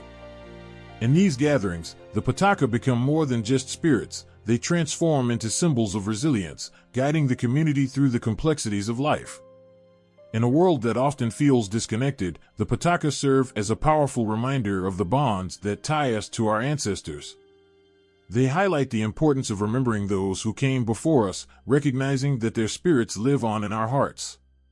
With every whirling spirit, there is an invitation to reflect on the wisdom passed down through generations, to honor the lessons learned, and to carry that legacy forward. For many, the sight of a Pataka is not just an omen, it is a call to action. When these spirits appear, they encourage individuals to look beyond themselves, to consider the larger picture of family and community. It becomes a reminder to take a moment and breathe, to appreciate the connections that nourish our souls and guide our paths. As the winds whisper and the trees sway, the presence of the Pataka lingers in the air, a reminder of the beauty of the human experience. In every swirl and every flicker, they tell a story of love, connection, and the eternal journey of the spirit. The whirling spirits offer hope and guidance, urging us to embrace the unknown and trust that we are never alone. As the night deepens, and the stars shine like distant memories, the Pataka dance on, carrying with them the essence of those who have come before. Their presence is a gift, a reminder that life is an intricate tapestry woven with threads of love, loss, and resilience. With each whirling spirit, the stories continue, bridging the gap between the living and the departed, forever entwined in the cycle of life. On some mornings in Aotearoa, the air is thick with mist, wrapping the world in a soft, white embrace. As dawn breaks and the sun begins to rise, the mist hangs low, shrouding everything in an ethereal glow. It's in these quiet, foggy moments that whispers of ancient stories come to life, tales of the mist spirits that have haunted the valleys and hills for generations. People say that when the fog rolls in, it carries with it the essence of those who once walked the land, creating an atmosphere thick with mystery and emotion. The mist spirits are often described as shimmering figures, moving gracefully through the fog, their shapes barely discernible. For some, they are comforting, for others, they evoke a sense of unease. These spirits are said to appear when the weather turns, as if they are drawn to the changing landscape.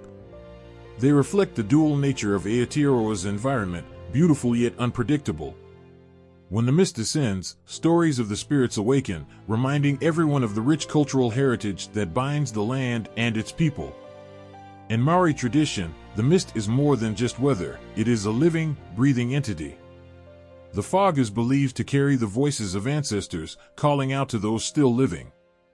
When you find yourself enveloped in the fog, it's as if the past is reaching out, urging you to listen.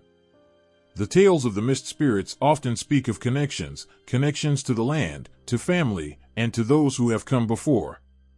They serve as a reminder that the bond between the living and the dead is a thread that weaves through time, never truly severed. One foggy evening, a young woman named Rena was wandering through the forest near her home. She felt lost, both in the woods and in her life. The mist wrapped around her, and as she walked, she began to hear faint whispers carried by the wind. At first, she thought it was just the rustling of leaves, but then she paused, straining to listen more closely. The whispers became clearer, and she felt a chill run down her spine. It was as if the spirits of her ancestors were calling her name, urging her to remember her roots. With each step deeper into the mist, Rena felt an overwhelming sense of emotion. Memories of her grandmother flooded her mind, stories told by the fireside, laughter echoing through the halls of her childhood home. The more she listened, the more she felt connected to her past. The mist spirits surrounded her, and in that moment, she understood that she was never truly alone. The fog was a blanket of love, wrapping her in the warmth of those who cared for her, even in death. Legends of the mist spirits often recount encounters where individuals have felt lost, only to find guidance from these ethereal beings. Fishermen at sea have reported seeing shadowy figures in the fog, steering them back to shore. Hikers have felt a gentle push to turn back when they ventured too far into the unknown. These experiences are seen not as mere coincidences, but as gifts from the spirits who walk alongside the living, ensuring their safety and well-being. The geography of New Zealand plays a crucial role in shaping these legends. With its rolling hills, dense forests, and rugged coastlines, the landscape is a canvas for the mist to dance upon. The weather can change in an instant, transforming a clear day into a foggy enigma. This unpredictability has given rise to countless tales of encounters with the mist spirits as people navigate the ever-shifting terrain. Each valley and hill holds its own story, whispered through the fog. In Maori culture, the mist is revered for its ability to conceal and reveal. It teaches lessons of patience and observation, encouraging individuals to take their time and appreciate the world around them. The presence of the mist spirit serves as a reminder that not everything is as it seems. Sometimes, it takes stepping into the unknown to uncover the truths that lie beneath the surface. When you stand in the mist, you are reminded that life is a journey, filled with both clarity and obscurity. As Rena wandered through the fog, she began to understand that the mist spirits were not just figments of her imagination. They were real manifestations of her ancestors, present to guide her through her struggles. She paused, taking a deep breath, and felt a wave of calm wash over her. The whispers grew softer, turning into a gentle lullaby that soothed her racing heart. In that moment, she felt empowered to embrace her journey, knowing that her ancestors walked beside her, ready to offer support when she needed it most. The myths surrounding the mist spirits highlight the deep connection between nature and the spiritual world. They remind us that we are part of something greater, tied to the earth and the ancestors who came before us. Each encounter with a pataka or a fleeting figure in the fog is a reminder to honor those connections and to respect the land that nourishes our spirits. As the sun began to rise, the mist started to lift, revealing the beauty of the landscape. Rena felt a sense of clarity and purpose as she walked back home. The spirits had given her strength, and she understood that she was part of a larger story, one that spanned generations. The mist spirits would continue to dance in the fog, weaving their presence into the fabric of her life and the lives of those who came after her. Every time the mist rolls in, it brings with it the potential for connection and understanding. The stories of the mist spirits resonate deeply within the hearts of those who listen, reminding them that they are never alone in their journey. The fog becomes a bridge between the living and the dead, a sacred space where emotions intertwine, creating a tapestry of love, loss, and resilience. In Aotearoa, when the mist envelopes the land, it is not just a weather phenomenon, it is a reminder of the spirits that linger, waiting to share their wisdom with those willing to listen. The presence of the mist spirits carries a profound message, that life is a journey, filled with moments of clarity and obscurity, and that in embracing both, we can find our true selves. In the heart of New Zealand, where the lush landscapes meet the sprawling sky, stories of mythical creatures continue to weave through the fabric of modern life. Every year, there are accounts of sightings that send shivers down the spine, stirring a sense of wonder and disbelief.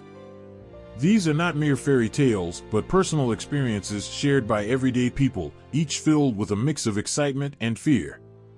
The creatures of old still haunt the shadows, reminding us that magic might still exist in our world. One such story comes from a group of hikers traversing the rugged terrain of Fiordland National Park.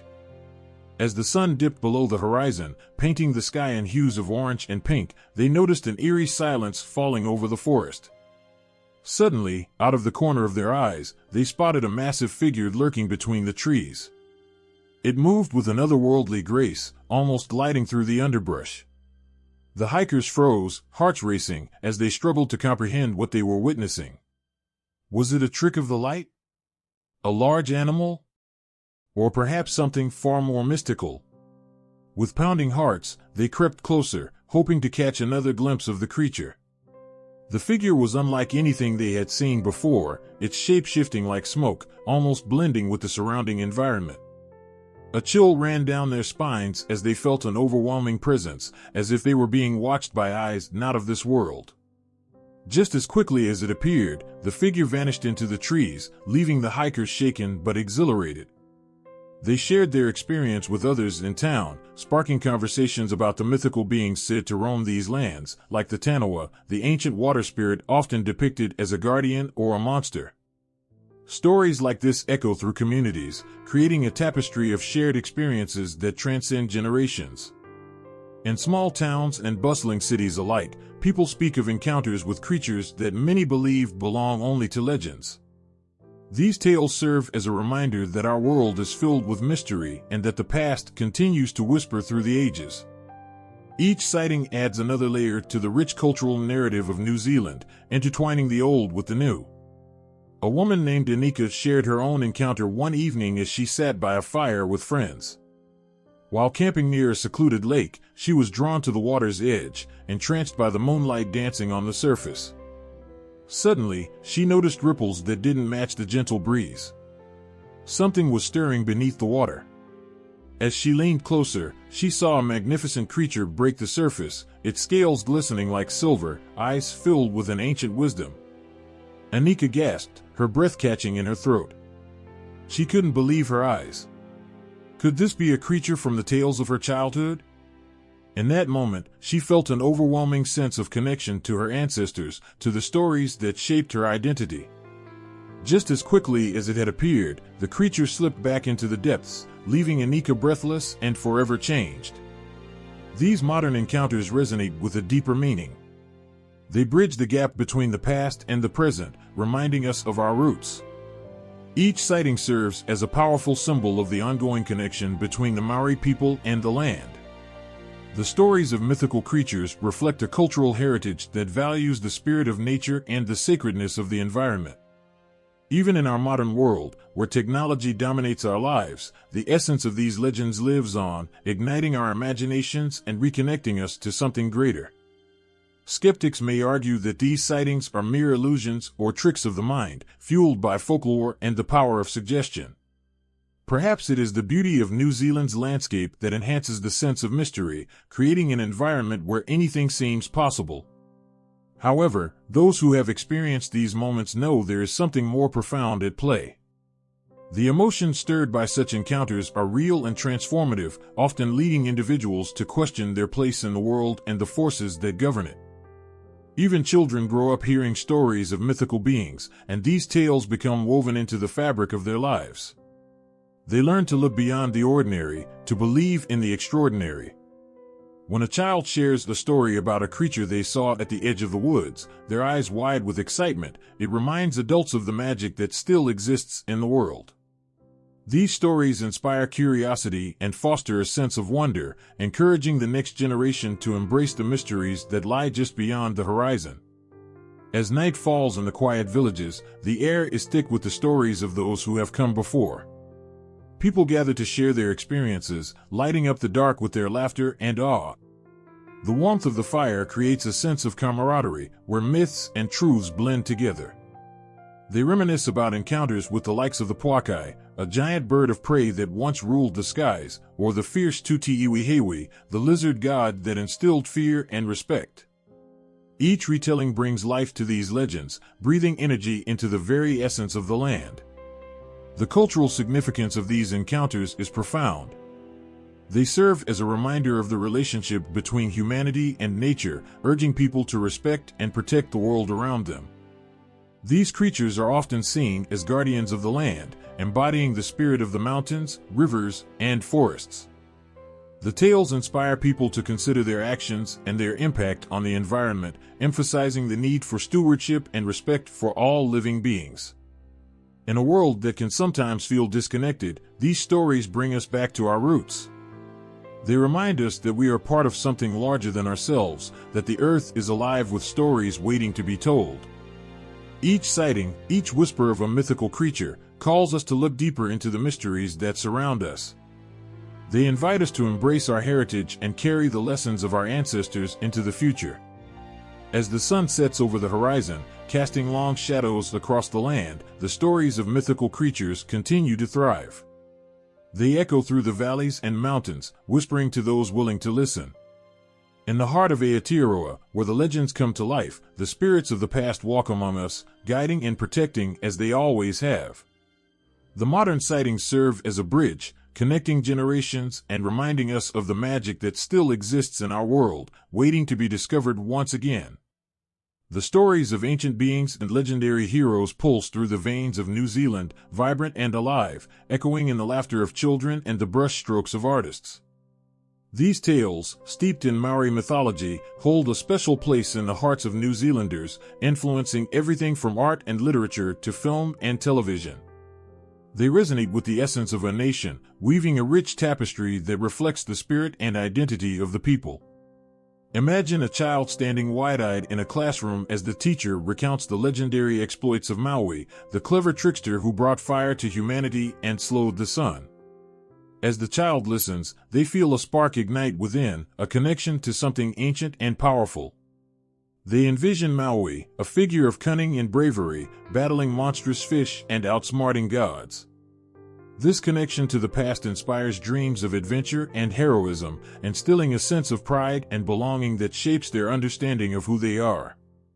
In the world of contemporary art, Maori mythology breathes life into vibrant paintings, intricate carvings, and stunning sculptures.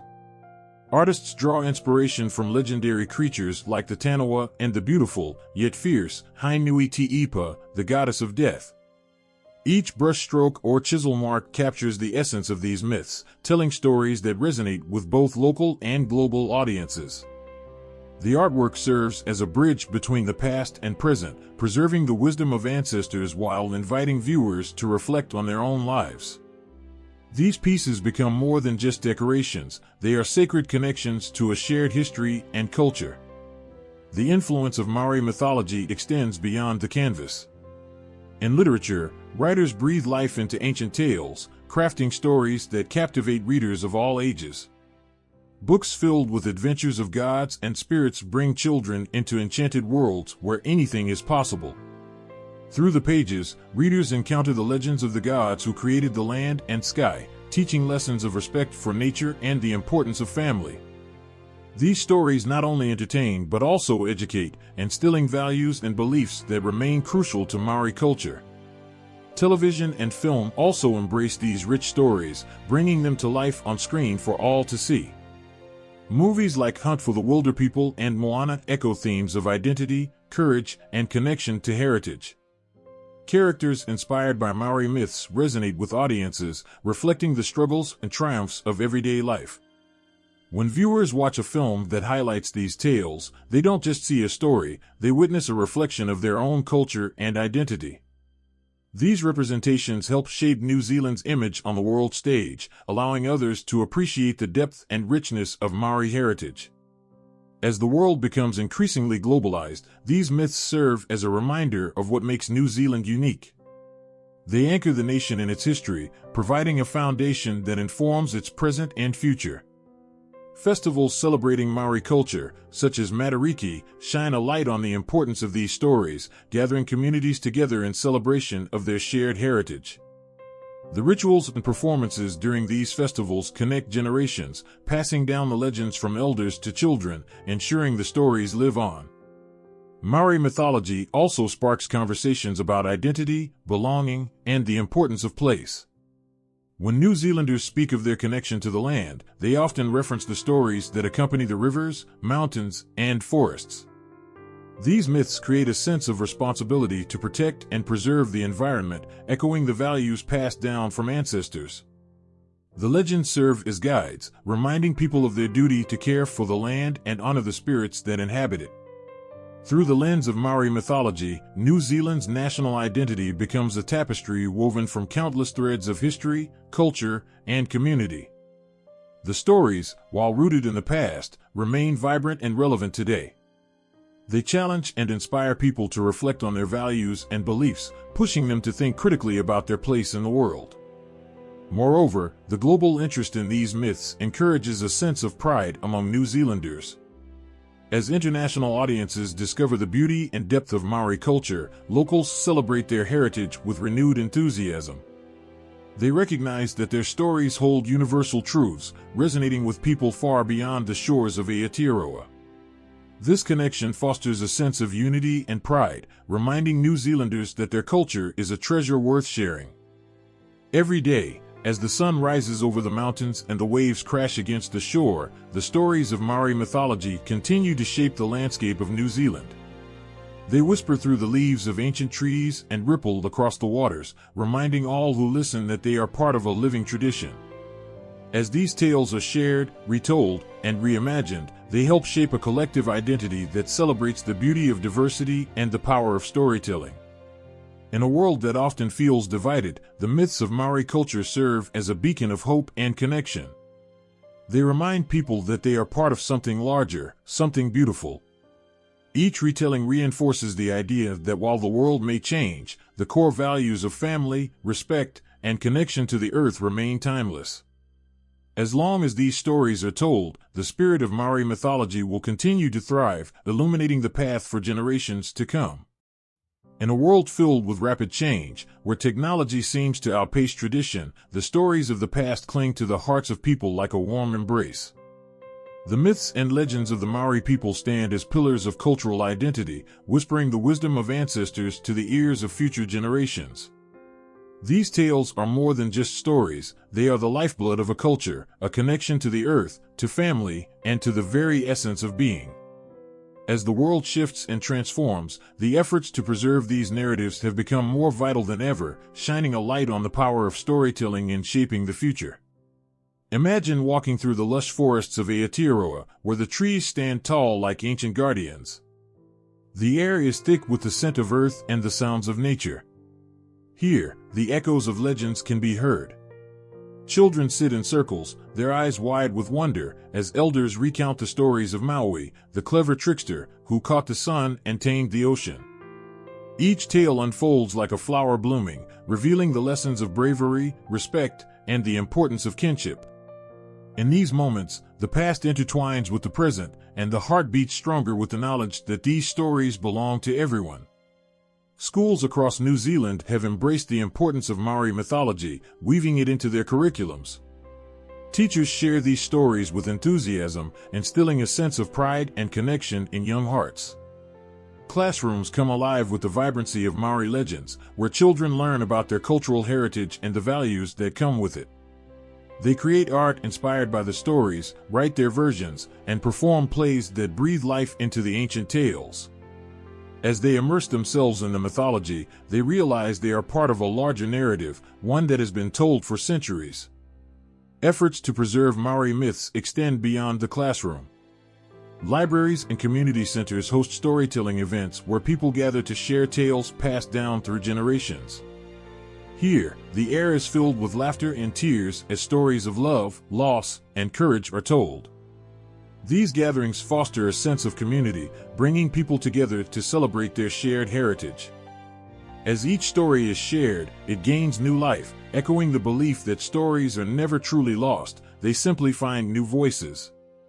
The role of technology has also become significant in preserving these narratives. Digital platforms now serve as repositories for Maori myths, ensuring that they are accessible to people around the world. Websites dedicated to Maori culture feature audio recordings, videos, and written accounts of legends, allowing those far away to connect with Aotearoa's rich history. Mobile apps enable users to explore local myths tied to specific landscapes, turning a walk through the park into an adventure steeped in folklore. With every tap and swipe, the stories spread, creating bridges between cultures and generations. In a world where fast-paced living often overshadows the importance of heritage, the role of myth in shaping New Zealand's future storytelling is profound. The stories of the Maori people serve as a compass, guiding contemporary writers, artists, and filmmakers as they draw inspiration from their roots. These legends resonate deeply, providing a foundation upon which new narratives can be built. The themes of struggle, triumph, and connection to the land are universal, weaving a common thread that ties together diverse stories across cultures. As filmmakers bring Maori legends to the screen, they breathe new life into ancient tales, captivating audiences with stunning visuals and powerful storytelling. The success of films that honor Maori mythology creates a ripple effect, encouraging more creators to incorporate these rich narratives into their work. This blend of the old and the new becomes a celebration of culture, fostering respect and understanding among audiences who may be unfamiliar with Maori beliefs. The importance of these stories goes beyond mere preservation. They carry the weight of history, culture, and identity. In times of uncertainty, they remind people of their roots and the values that have guided their ancestors. When facing challenges, individuals can draw strength from the wisdom contained within these tales, understanding that they are part of a lineage that has survived through the ages. The stories inspire resilience, teaching lessons about standing firm in the face of adversity and honoring the land that sustains them. For the Maori people, the act of telling and retelling these stories is an expression of love for their heritage. Each recitation is a tribute to ancestors who walked the land before them, a way of ensuring that their sacrifices and triumphs are never forgotten. The process of storytelling becomes a sacred ritual, connecting generations in an unbreakable bond. Through the words spoken, the essence of their culture remains alive, a flickering flame that refuses to be extinguished. As the sun sets over the hills of New Zealand, casting long shadows across the landscape, the importance of preserving Maori mythology shines brightly. In the hearts of the people, these stories continue to resonate, offering guidance and hope for the future. With every tale shared, the legacy of the past is honored, ensuring that the spirit of the Maori people lives on, inspiring generations to come. The stories become a promise, a commitment to remember and cherish the lessons learned, a way to carry the wisdom of ancestors into a changing world where their voices can still be heard.